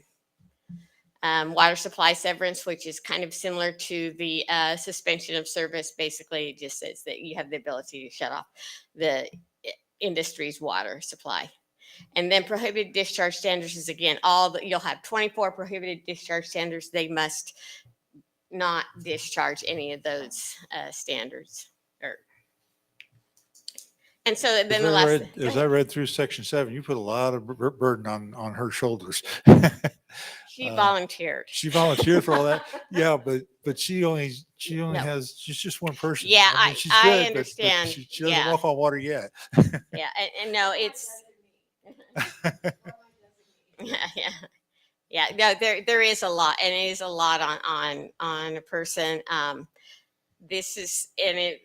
This certainly, if there's things that you think you're uncomfortable with but not much on the engineer, certainly a lot of these things you don't have to have in the code. So. Yeah, I wasn't really thinking in that direction. I was thinking about how do you delegate that staff requirement out. So, yeah. I was kind of wondering some of the same things, especially as I was looking through section 7. This puts our city engineer in the position where they do the inspection and then they kind of act as the police officer, the detective, the judge, and then they sit on the jury, which is, I guess it bothers me a little bit. I'd like to see something a little bit different there. yeah, There's. yes. There's not a lot of checks and balances, internal controls, and that. And honestly, the right of entry section, I have the same concern about. I'm not sure I like the idea of just being able to show up and demand entry without some sort of process or an order from our judge or something like that. That seems like that would be more appropriate. And the only thing that I will say to that, if there is a discharge that's causing an issue, causing like say the plant to go into upset condition, you want to be able to get in, find the issue, and stop it as soon as possible. If you have if you have and hopefully it would never happen, if you had something in the sanitary sewer line that caused an explosion, you're going to want to go to that industry and find out what's going on. And I can tell you that we've had issues like that. So it's not without reason. You shouldn't just be stopping them Right. to pick on them. But if there's a It reason. seems like there's the potential, not that I think this would happen here, but if this policy were broadly applied, there's a potential for abuse or targeting. And I think that there needs to be kind of controls in place that limit that Right, type right. of thing from happening. Yeah, that's I would say that probably there's not enough staff to just do that all the time. So I think it's just, I mean, it's certainly up to you, council, if you want to do things differently on that. And I can meet with Maria and we can relook at this and see if we can come up with some different language that you would be more comfortable with. That's just me. Maybe I'm the only one that's a little uncomfortable with that. I alluded to the same thing. So I would like you to look at distributing that responsibility a little bit. Okay. So that we can feel that we eliminate or reduce the opportunity Absolutely. for arbitrary actions. Yeah. Not that anybody would necessarily do that, but the Right. people who do that kind of stuff, they won't ever tell you this. Yeah, that's understandable. And Yeah. so, yeah. I think though, if we need to be able to respond to a situation immediately. Right. And I don't know if we add something in the code or they just go with some other general harassment suit. If we show up every Monday or something to test their system, and I don't know who's going to want to do that. So, there's some balance there. And Limited staff, balanced by. yeah, it's definitely balanced by staff right now, but There needs to be another check and balance somehow. Yeah. I was going to ask you, Becky, from your experience of being in the city of Wichita and dealing with pretreatment programs, how you guys did it. I mean, I know you guys have more staff, but I assume that you have the background to help us figure out how to best handle that. Right. Yeah, again, the only time we show up at somebody's door if there's an issue in the sanitary sewer. And the things I'm thinking of is that happen is usually it's a lot of solids that's causing an issue. So and if we don't address that at that time, somebody's going to have a really bad sewer backup. So, That should check right there. yeah, Due to cause. yeah. So we can maybe address that in the language saying stop, we'll stop at due cause, there's things that can do, but in my experience, we just, there's just no way that you could go out and just stop and see somebody just because. I mean, if you plan in advance, if somebody's willingly violating, they're going to say, sure, come on Tuesday. And they shut off the process and it tests great on Tuesday. Yeah. So I agree, get that you would need to have some of that impromptu testing, possibly, but what about pass-throughs? Pass-throughs we'll never test for. Or I'm sorry, what about what? Pass-through chemicals. Oh, pass-throughs. Yeah, we would never test for those. And Right. so how do you just rely on the industrial users' reports that they're clean, or That's how a do you lot do- of it, is that what it honestly. is? Okay. Yeah. It's very difficult to ascertain, like you say, a pass-through or something like that. So Yeah, it's- because you'll never see it. yeah. You don't test for it. An isolated sampling program is the only other thing, is that you do some indiscrete sampling Mhm. and you detect the Just chemical. random samples, Yes. kind Yeah. of like random drug test samples. You do some random sewer samples. Yep, that's Okay. it. Very similar, but a lot more fun. Yeah. Not sure. Okay. So, based on this, I'll meet with staff again. We'll relook at this language and see if we can come up with a little bit more. But at this time, we'll just have some discussions about that. So, Becky, I was going to ask one question about the list that's in the packet. I assume the list that was assembled for the survey with the recommended locations to send to the industrial waste survey too. yes. Does that include every business in Bel Aire, or is that really, there's a definition of who that has to go to? So I think the next one is the industrial waste survey. So I believe there's 15 potential facilities. And that was based on Google search, and I went to the chamber, and Gotcha. so we discussed in staff about having the schools and the Catholic care home to go ahead and fill out one of those as well. So it's not, if you look, let's see, go through Google search there. Okay, so the I was survey. more looking for like what the typical type of business, not necessarily the name, but the typical type of businesses, and you've got them right there. Yeah. Beauty salons, retail, like Yeah. some of the Yeah, so bigger ones. right. So it would exclude those types. You don't have to do the schools or like care home facilities. The only reason we thought to recommend those is because we think, at least right now in Bel Aire, because you don't have a lot of heavy industry, that's probably your main contributors of your DOD. And maybe some medical going on there. Yeah. So did you by chance go through and I don't know if we have a list of business licenses. Did we go through the business licenses? I did to not. see if we identify users there? That's a great source right there, is business licenses. So yeah, we can look at that a little bit more, and we're just kind of bringing this out, so we haven't delved into Okay.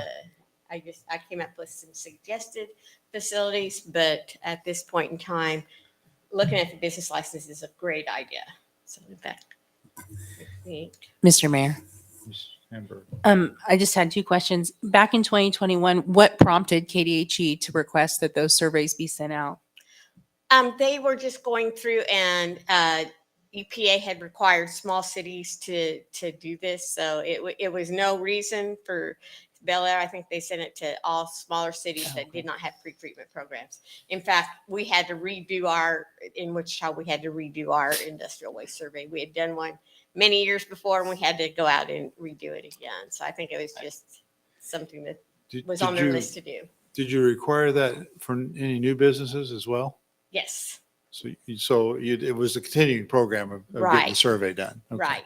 And At then- one point in time, I think we sent out a survey as well because the CCUA plant was finding metal chips in the wastewater. Okay. And so there was a targeted effort that I think both Bel Aire and Park City went through to send out a survey, which may have been in 2021. Okay. Great. That's great news. Did you have another question? And then just based on how this is written now, and not just talking about the checks and balances, but in terms of Ann's workload, do you feel like this is manageable, like in terms of what the requirements of the ordinance as it's written now? It's all written to be the city engineer or their designee. Right now, I would not be doing a majority of it. It would fall on Marty or it would fall on Keith. But in order to try and be consistent with how some of the other codes are written, I asked for city engineer or their designee. So it's just mainly for the consistency. Right now, there's several other people that handle a lot of the workload that's involved in this. And in terms of performing this, that this can all be done in-house in terms of expertise. Pretty much. Pretty much. There's times when I've relied on Becky when we've had, there was a business that came in that was wanting to put in a dialysis facility. And so I passed that information off to Becky and I said, will you please evaluate this? Because I don't know. And she evaluated and had some suggestions and then we moved forward. So yes, pretty much all in-house, but there is a few things like when we have a new business come in, I do seek assistance. And Mr. Mayor and council, just to let you know, this code, we also looked at other neighboring jurisdictions, their codes as well. I've pulled up at least 2 codes on my computer screen right now, which is using, if not similar, almost mirror image language. And this is how they've handled it. It's a lot to take in. It's brand new for us, but I just wanted to let you know that this is not by any means very arbitrary. Yeah, good point. And I had a thought about I lost it, but yeah, I think the survey, once it's done, you do periodic checks, but it'll be fairly straightforward and we'll put in things in place. And one of the things that's what I was thinking about is one of the comments was this would need some training. I am happy to provide that training as part of our contract.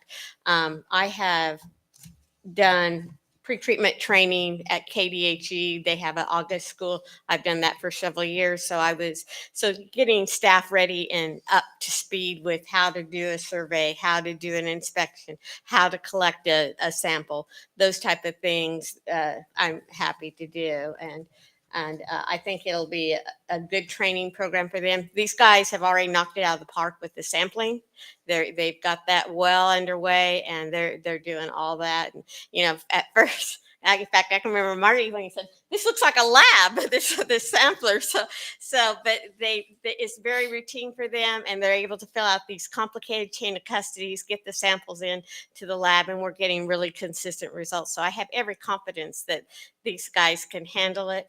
It will be a little bit more work, but we'll kind of put it in stages. It doesn't have to be all done tomorrow. We've got plenty of time to do this, and you'll be well in place by the time a big facility like Integra moves into town. Like I said, these are the things to use to look for your industrial waste surveys, and business license is a really good idea. We're going to send out this quick little survey. I like that it's a very short form, so they don't have to spend a whole lot of time on it. It just mainly requires that official signature. It will eliminate these folks that don't generate any wastewater if they're already permitted.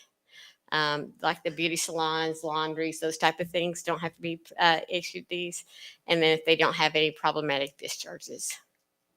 So then this is the form. You guys have that in your packet. And the recommended actions is we develop this outreach strategy. We include a stamped pre-addressed envelope so I think it's easier for them to submit the survey back. Include a cover letter, I would say signed by either Ann or by Ty, and describe what we're going to do here. And then then there's some things to do. If we don't get all the return responses, we do some follow-ups. And then we develop that database, how they turn it in, if they fall under any of these categorical standards or things like that. And then we'd have that list. This is what, if KDHE or EPA ever comes in, they're going to ask for this type of form. What do you do? And how did you identify your users? And then ongoing efforts is just, you drive by. Sometimes KDHE or EPA will notify you. A lot of times if there's a employee that wants to report something, they'll contact KDHE and EPA. And then those are great ways to start your industrial waste survey. And then just routinely check your billing records and building plans. And EPA recommends that you do this every 5 years. So that concludes pretty much everything. So the next steps is sewer use ordinance adoption. We will meet again. I'll meet again with Maria and Ann to look at the enforcement remedies. Ongoing lift station sampling program. We'll do that on a weekly basis like we've been doing. And then execute the industrial waste survey is our plans. So is the industrial waste survey the only way you're relying on in your plan to identify industrial users, significant industrial users that might need those extra processes in place to keep from? That's the dumping main things? crux. If there's a discharge that causes an issue, like our sampling, let's say we get some really high number and we can't explain it with some of the things we've done, we can follow up on that. And I think a lot of it, the ways to get that is just from just these guys know the city, you guys know the city, hey, we noticed there's this activity going on, and just following up on things like that. Well, I know the EPA has identified certain industries as significant industrial user industries, and they've set up certain guidelines for those industries, industry-specific guidelines. Right. So I'm wondering, what is the thought on how we break that out to those industries who fall into those areas? Because there's a bunch of them. I mean, there maybe 15 or 20 of them. I don't know how many there are, but there's a lot. Right. So how the EPA identifies those SIUs is through their SAIC codes. So when they get that industrial waste survey, they would have an SAIC code, and that would be the reason we know that they'd be an SIU. I don't believe Bel Aire has too many SIUs in here, but there is, there is some facilities that have discharges that could impact the collection system. Do we know what SIE codes to look for? Well, I do. Okay. But yeah, there's a list of the categorical entities, the SIUs, and then beside there is the list of the SAIC codes that correspond to that specific industrial practice. So that would be something that we would train our staff on. Yeah. To say, here's the cross Yeah, reference. if So it's we in know. this SIC code, then it's going to be a metal finisher. If it's this Right. SIC, it's going to be an electroplater or something like That that. makes sense. Okay. Yeah. Thank you. Becky, to further clarify that point, though, aren't a lot of those regulated directly by KDHE? They Yes. wouldn't be regulated Yeah, by us. This you're is going to a higher level. We wouldn't be party to that. They'd be directly regulated by KDHE. That's correct. Really, the only facilities you guys, if you want to regulate, would be like, say, restaurants. If you want to make sure that they're maintaining their grease interceptors. It may be somebody that's manufacturing like a countertop or things like that. Might be something. And again, you decide, I don't need to permit these guys as long as they're, complying. They've got things in place that don't cause any harm to the collection system. So you don't have to issue permits. You don't have to regulate them at this point in time, as long as they don't meet that that 5 criteria. They're not discharging over 25,000 gallons per day. They're not causing a pollutant that's causing harm to the POTW or the collection system and the wastewater plant.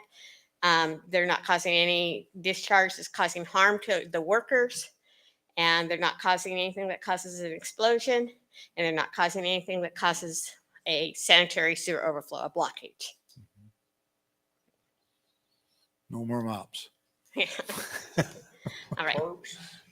Okay, thank you guys so much. I appreciate it. I know this was a lot, so I appreciate it.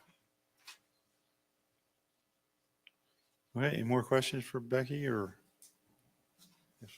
Okay, thank you very much. We appreciate it. On the agenda here. Okay, so the next item on the agenda is the comprehensive development plan update. And I'm not sure who is going to talk about that. Kristen? Yep, you're stuck with me on this one. Okay. So good evening, Mr. Mayor, Council. Thanks for having me. My name is Kristen Zimmerman, and I'm the team lead for the Planning, GIS, and Land Development Group at PEC here in Wichita. So I am here today with just a brief update on what's been going on with your comprehensive development plan. One of the planners on my team, Matt Williams, he's the project manager on this, and he couldn't make it tonight, so I'm filling in for him. So just a brief update on what we've been working on. Plan will be building off of previous studies. Your existing comprehensive development plan was finalized in 2016, and then there was another growth plan that was done in 2018. So working on that. This is going to be informed by both of course, the City Council and the Planning Commission, as well as the public. We did just recently get started and got to go to the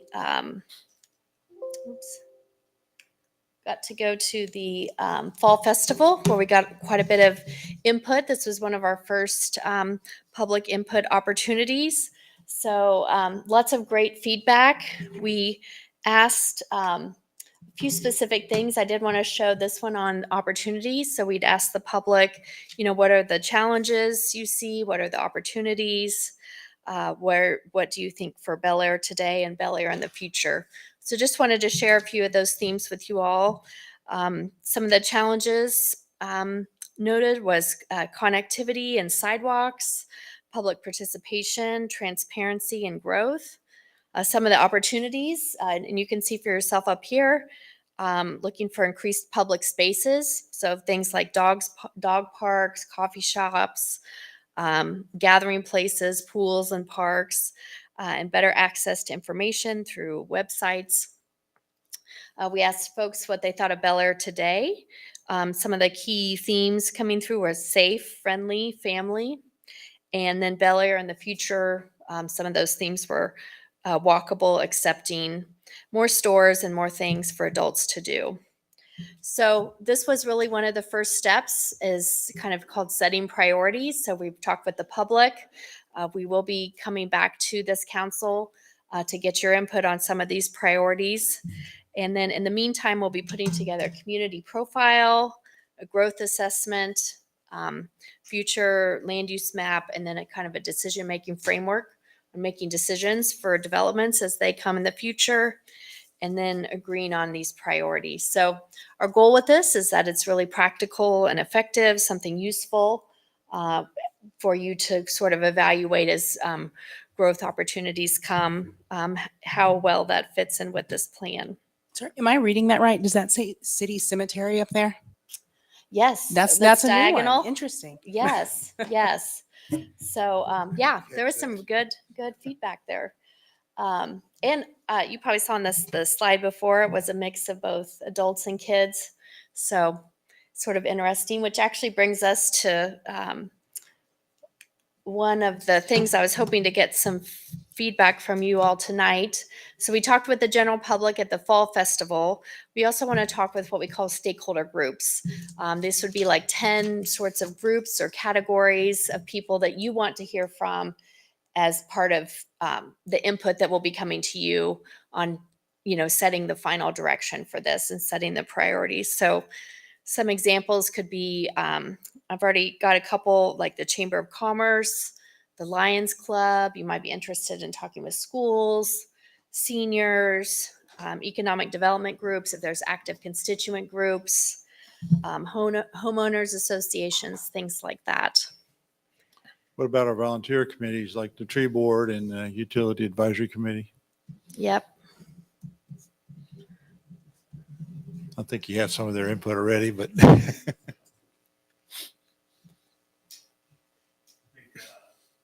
a bike walk group forming. I think that'd be good to get their perspective.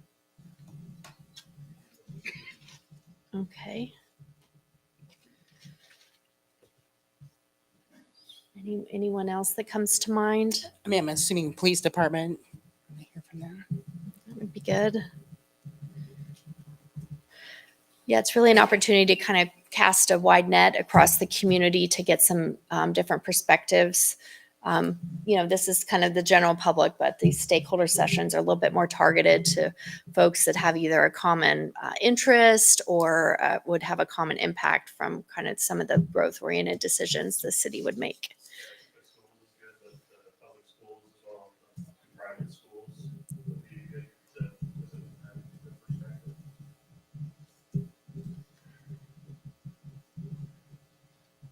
Okay. Very good. If you've got any others, do you mind passing them on to Ted? He's been our staff contact on that. So we'll be getting organized with these stakeholder sessions. And then lastly, just wanted to share sort of the schedule moving forward. So we did get this kicked off in August, went to the community festival.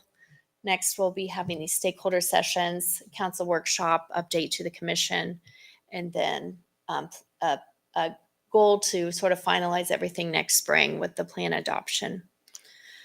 I don't know if you want or if it fits within your schedule, but we do have a spring festival similar to our fall festival. So I don't know if that makes any sense to attend that or be present at that or whatever. But Yes, I will mark that down. And I know Ty had shared about the Christmas festival too. yeah. So that sounds Christmas coming good. up, too. That sounds good.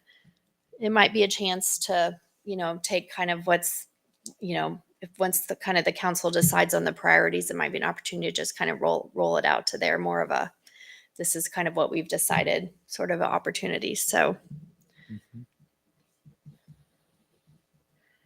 any questions on this?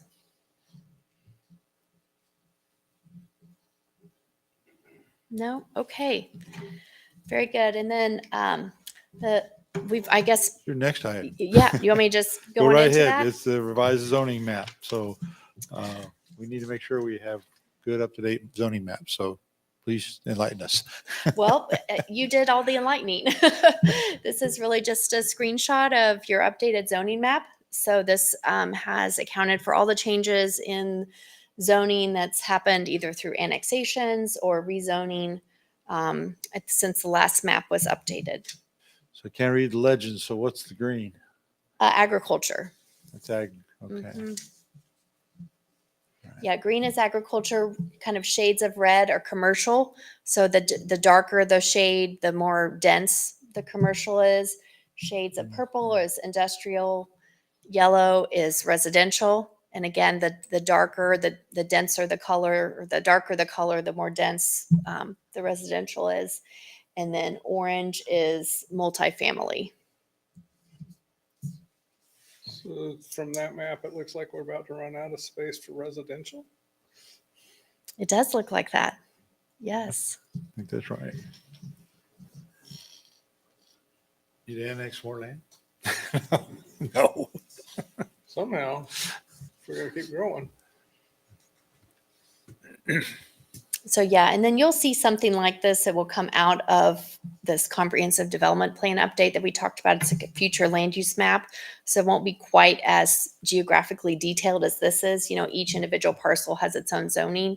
It will be a little bit more generalized, but that will be one of the products you'll get out of this to be able to see in the future what's kind of the future land use plan, as of this update. So just to be clear, this is a map that reflects zone changes that have already been made. There aren't proposed zone changes here. Correct. This is not a mass rezoning. Correct. This is Initiative. just showing Okay. what has already been decided. Yes. So a copy of this map needs to be posted in this room, right? Yeah, I know well, Ann must have just stepped out. I know I've given her a big copy, so we're glad to Okay. print off a big Nice. copy if that would be helpful. Just curious, that corner there in the top right-hand area where it's bordered by the purple on the west and the green on the south, is that Greenwich Township? I don't know. I'll have to go back and see. It just looks like, I don't know what roads are there, so Oh, you mean what it Above looks the like. green and to the right of the purple? Right. That is the Greenwich, whatever it is, unincorporated area. That's what I asked. Yeah. Like in the, Yes, Yes. That's what that I is what that is. Yeah. Okay. So Thank you. a question I had was, we hear from citizens, some people say no more duplexes, and other people say, well, we need more affordable housing, and those things are kind of Yeah. two At ends odds. of the spectrum. yes. So when you give us the proposed sort of growth plan, what will you be basing the metrics off of in terms of how much, how many duplexes, how many multifamily, and that sort of thing? Well, I would say the comprehensive development plan will be more generalized. Where that sort of discussion comes in is when you go to evaluate specific development proposals and sort of align that with what your overall plan looks like. One way you can sort of work through that is instead of designating, these have these zoning classifications of, one type or another, right? Like residential, industrial, commercial.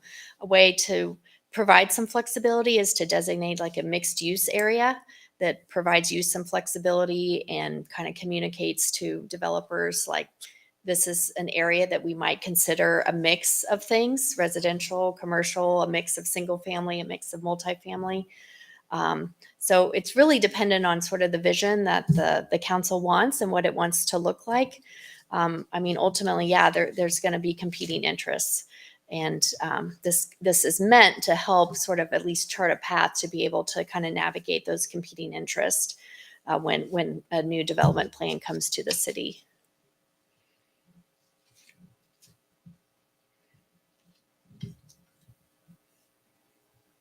Any other questions? No? Okay, all right. We'll get a big map well- printed out for you. Thank you. Appreciate that. Mhm. So next item is the city administration codes and the 2024 fee schedule. Ted's going to enlighten us about the fee schedule. There you go. I don't know if Kristen had it on there, but I was at the Fall Fest and someone in front of me wrote life's better on the cutting edge, which I thought was really cool to see that some of our residents coming in are wanting to see some more technological advances. And the December workshop, we'll have some for you, but I'm not here to talk about that. I'm here to talk about the fee schedule, which this year, not a lot of big changes. Now there is some cleanups we did in 2023. Our court appointed attorney changed his fee structure, and we accepted that contract, and part of the proposed fee schedule pretty much matches that, so that we can get that pass on those fees to whoever uses them. As well as recreation was a big change this year.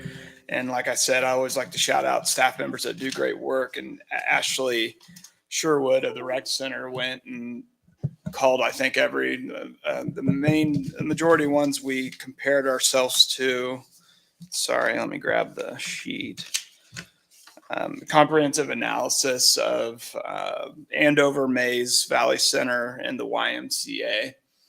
And just for an example, like T-ball is $55 at Andover, $55 at Mays, $60 at Valley Center, $58 at YMCA, and $38 in Bel Aire. So that's kind of what we're seeing throughout the board is we haven't changed our rec rates in a long time, kind of like we adjusted our pool rates to be more in line with everything. And part of her comprehensive analysis even went into, okay, in Mays, you get a dry fit t-shirt for your uniform, you get a team pick and a medal. where Bel Aire, you just get a cotton t-shirt and a medal. So they really tried to look holistically at all the different rec centers. Baseball, basketball, volleyball, soccer, taekwondo, flag football in different areas. So on page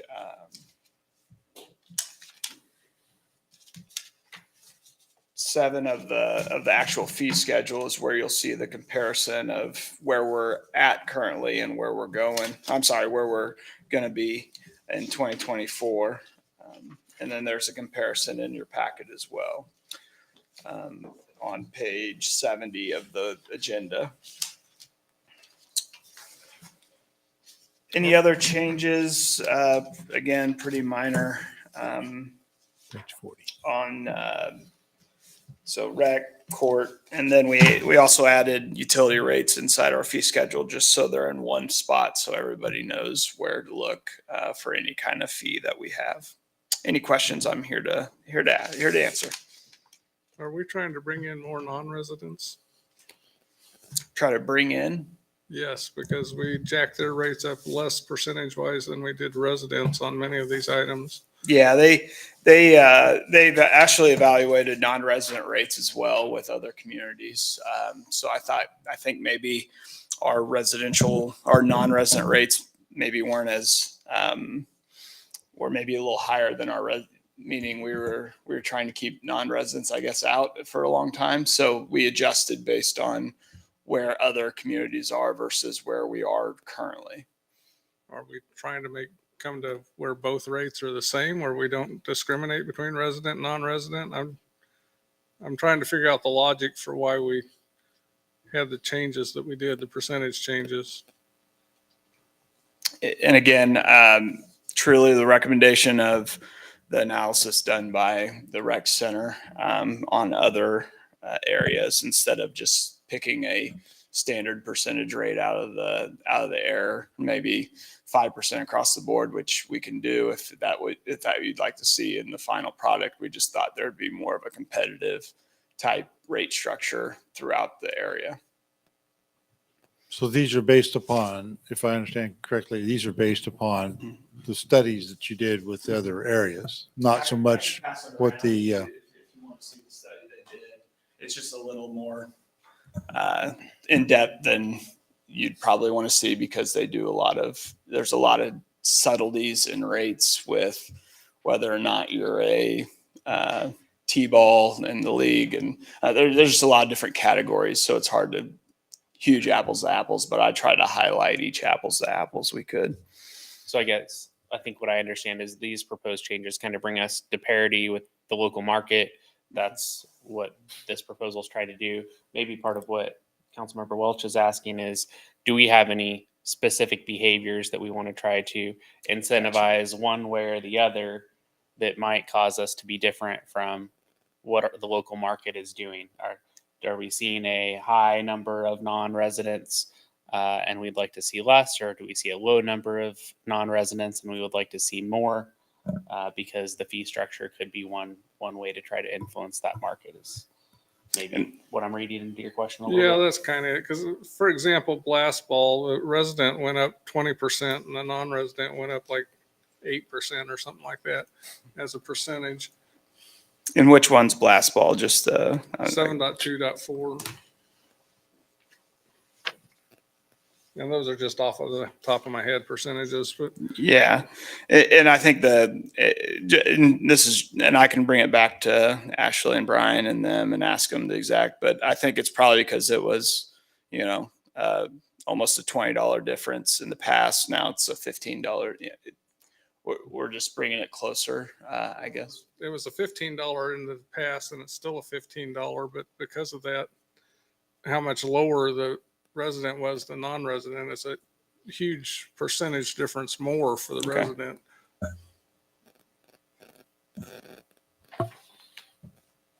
And I can ask the question. I don't have the breakdown of how many resident versus non-resident participants we have for each category. I just knowing what seeing receipts come in over the years. A majority of our recreational users are residents. And that's just from me being around the Well, finances of and it. to ask the question the other way, Mhm. like with the swimming pool, we needed to raise the rates across the board because we just weren't high enough. And maybe for this example of blast ball, the residents should be paying even more than they are under the new schedule.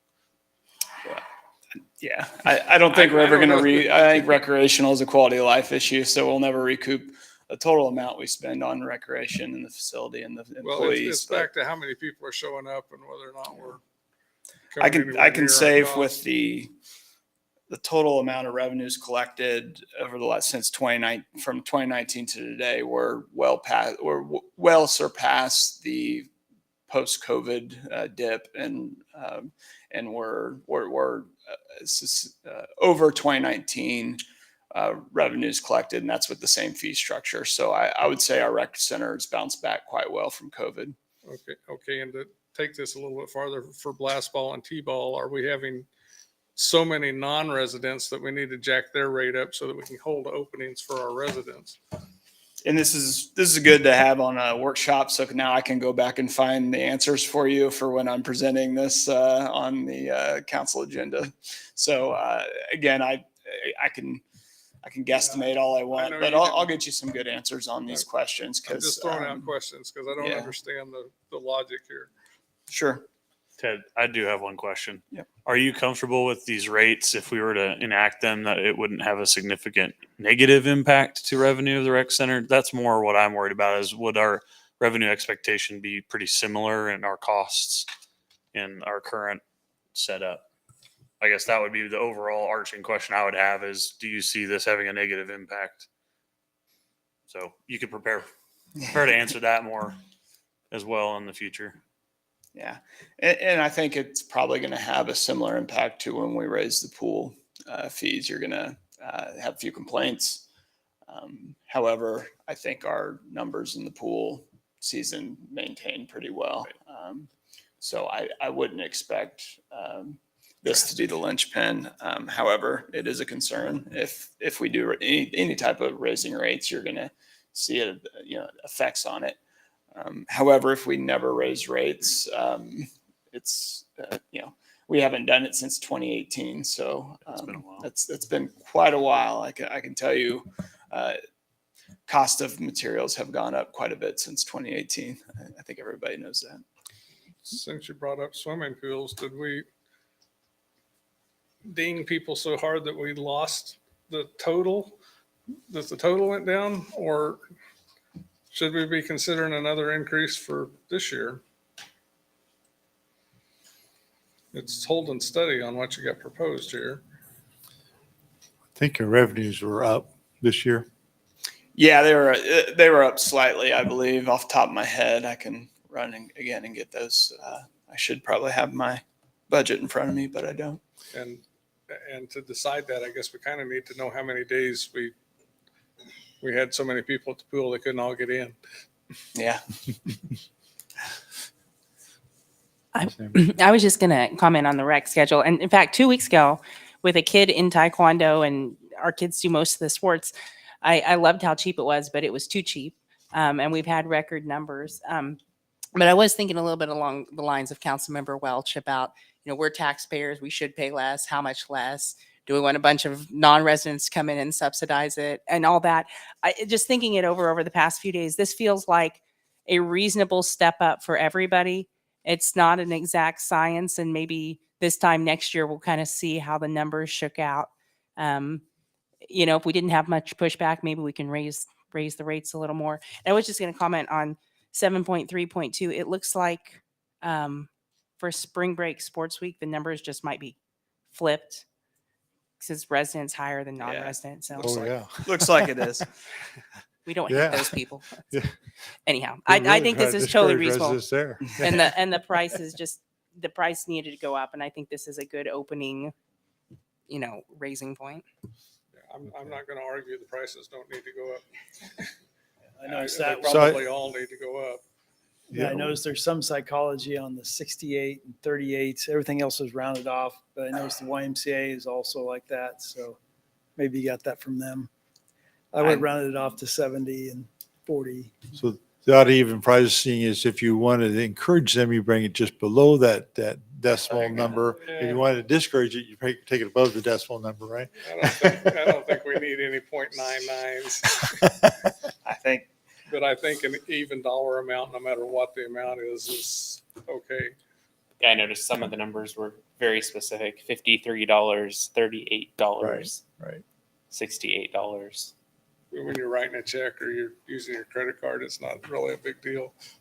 It just implies a level of precision in setting that price that I'm not sure is there. We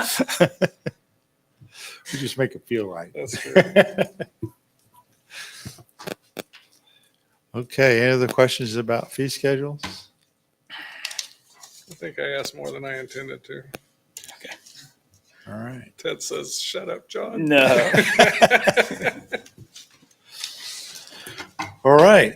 Well, thank you for the information there. And now you got some questions to go answer. So, so any other issues we need to discuss this evening? I don't know. Do we want to talk any more about the just doing the asphalt on 45th at 1.3 million? And when would the WAMPO money be available? Is it available now, or we're waiting to hear? Well, it's slated for 2025. So I think by then the money will be funded, but right now it's not showing. Well, that means we're not going to fix it next year. And No. So my real question was, is it worth spending 1.3 million to get a good road in there instead of a great road, and waiting 10, 15 years into the future before we do the rest of the plan, go back and tear it up and add the gutters and the other stuff? Because that road is horrible. It needs something done to it. It's getting huge potholes in it. My wife complains every time we drive down it, and I drive down the middle of the road like people used to do down 53rd, because there are so many potholes on the right side and and there is no shoulder, and there's large holes there. So if you actually accidentally drive over the side of the white line, that you can fall off pretty far. And I'm more worried about that than whether or not we're mowing the ditches.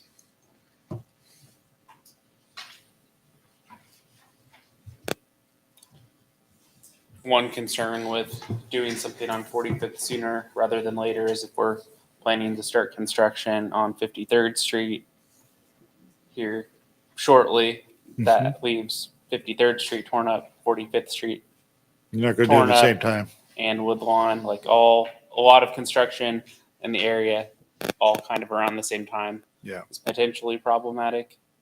I hear that, but I think if we just ripped off the asphalt and put down a new layer, that would be a matter of a few weeks rather than a many multi-month project. And you want to tell me I'm wrong, or?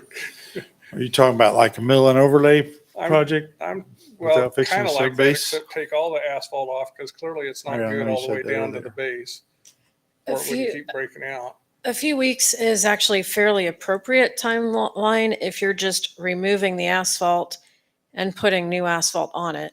What I'm concerned about is soft spots that need to get fixed. Mhm. And I'm not sure that there is much of a base under there with I'm assuming that it's going to be a similar vintage road to Woodlawn, and there really was no base under Woodlawn. It was asphalt and dirt. So that is a very good idea, very valid, but I'm not sure that what we're hoping is under there is actually there. And then any soft spots are going to take longer to take care of. I'm actually not so worried about what's under there. I know that it's stable. Otherwise, we'd be seeing that road dipping like 53rd did, and it wouldn't be anywhere near the condition it's in. And that road has been there as long as I can remember. I don't know when it was put down. So I don't. Is there any interim type of recommendation you might be able to make that may not be so pricey, but help get you through another year or something? One thing that we can look at, we have Vance Brothers coming in at your next meeting next Tuesday, and one thing that we can look at is adding the microsurfacing to 45th Street, and like you did on Oliver? like we will be doing on Oliver. Yes, what they Okay. did right now is a scrub seal, so that was a Okay.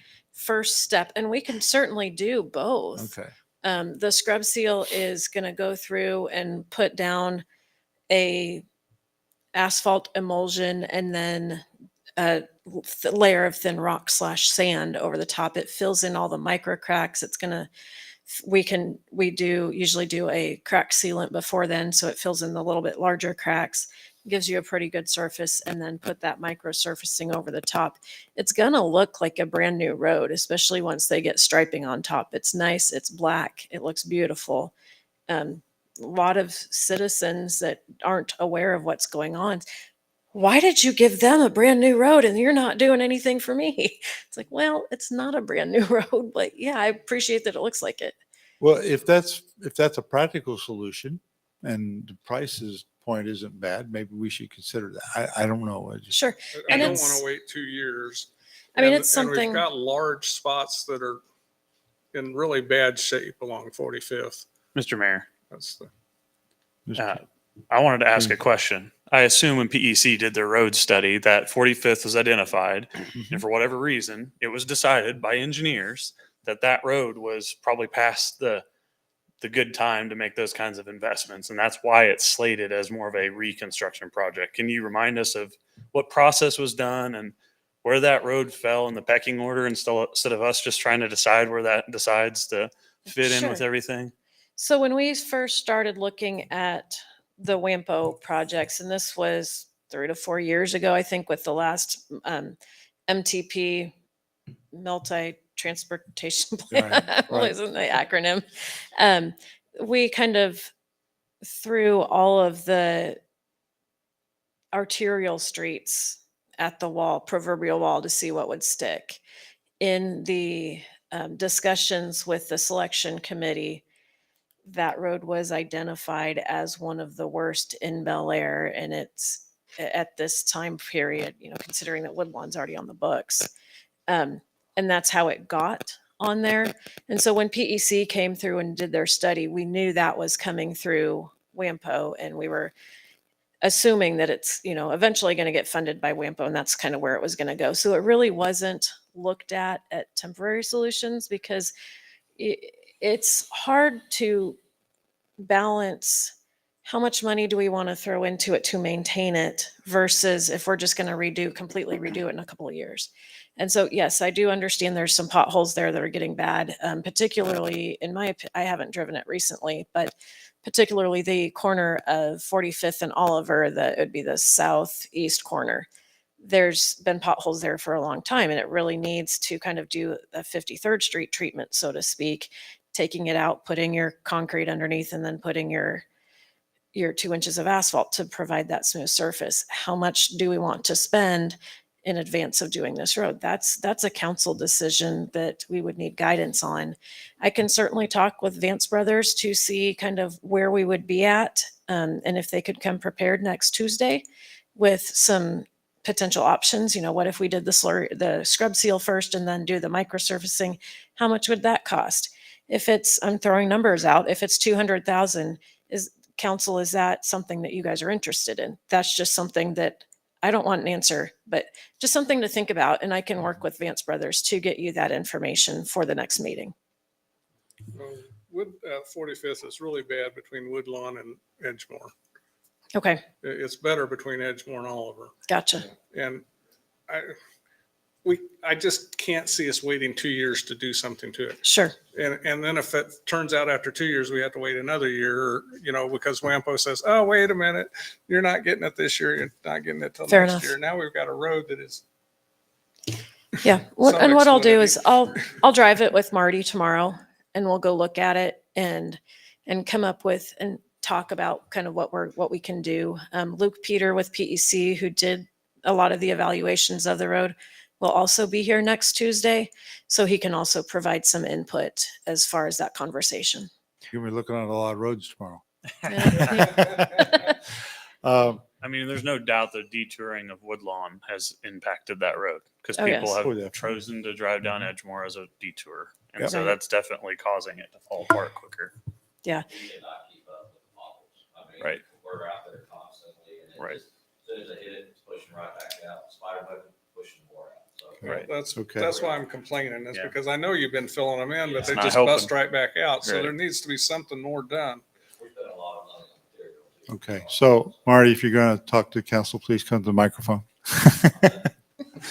So Ann, with those, and I know we'll hear it next week, I would like to hear that. Those westbound lanes just west of Woodlawn with the potholes that keep coming out, those would just need to be filled in before you did the scrub seal, right? That is correct. Okay. They would still likely need to have some treatment. And like I said, I haven't driven it recently with the eye of looking for that, but we can definitely go out tomorrow and take a look and get some preliminary thoughts. I was also remembering that before I came to Bel Aire, so 9-10 years ago, we did some crack sealing and we did a partial depth. The cracks were getting too wide. We did partial depth remove, and those areas are sinking too. So I'm not sure if that's part of what is, or if we have kind of the more of the rounder ish potholes. But well, Marty and I will definitely look at that, and then we can certainly bring some I would thoughts. appreciate you taking a close look and getting back with what we can do to keep it working for 2 or 3 years until. Yeah. Definitely. So on that note, where are we on the Oliver thing? It seemed like we did the prep work and then we were supposed to be done with it by end of October. Here we are, middle of November. What's happened? And that is why Vance Brothers will be here next Tuesday. Oh, okay. So there's So they, news coming, huh? yeah, they have requested to push it off until the spring. And we've asked them to come to the next council meeting to explain their request and to discuss with council. I was stepped out for a minute with Maria to work on motion language for you to consider at the next Okay. council meeting. So none of us are happy about it. We really wish they would have done it a couple of weeks ago when they said they were going to. So we've asked them to come before you and kind of explain themselves and explain their request. So we got a road now that has minimal striping on it. That Exactly. is not going to be acceptable till next Ex- spring. I don't exactly. care what they say. Well, 'Cause that's not help. That's when- not going to happen. yes. And when this was first broached, I said, there's no way we can leave it till spring as it is. We have to at least have some form of striping, temporary striping. We've got to have something for traffic control. Well, it's not really temporary. It's minimal. No, It's- I know, but if we're leaving the surface as it is right now until spring, we Yeah. have to have more permanent striping. I mean, maybe not the permanent stuff, but something that will get us through till spring. I'm hearing it from PD. I'm hearing it from you guys. I'm hearing it from citizens. We have to do something. They need to come in with a proposal if they're, And I think. yes, and they are aware of that. So they will be coming to talk to you about that next Tuesday. Is that surface okay without having the top coat on it? I mean, is it going to deteriorate faster and we're going to have it done again next spring? No, they've said that it will be perfectly fine throughout the year. And actually the surface that we have now, it's very similar to the slurry seal that we've done in the past that lasts for, 5 to 8 years. So it is that kind of temporary permanent surface. It's an intermediary step to putting the final microsurfacing on top. And just for the residents listening, they were scheduled to come back mid to late October and there was rain that week, right?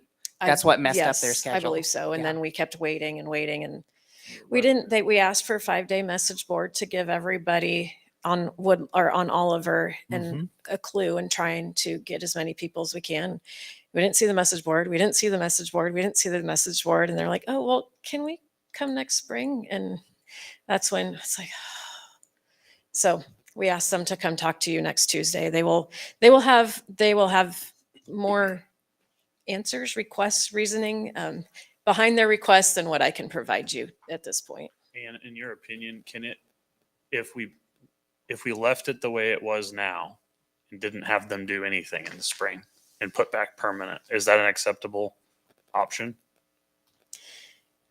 It is an acceptable option as long as there's permanent striping down. But what I would need to ask Luke, who's got more experience in the different treatment technologies, how long would that last? Would that give us an additional 3 years? Would that give us an additional 8 years? That's something that I don't know. But it is a standard treatment technology that can be used to prolong the life of a road. Well, I think they ought to at least finish Oliver and get it striped before winter. That's my opinion. And they'll be here next Tuesday to talk. My concern is what kind of product are we getting? So there's just like asphalt, it's got temperature limitations on it, but that's my biggest concern. And Maria and I were actually just talking about that a little bit earlier. So that's something that they're going to have to discuss with you and explain next Tuesday. All right, well, thank you for the information. Anything else we need to discuss tonight? If not, I'll call it an evening and we will see everybody next Tuesday.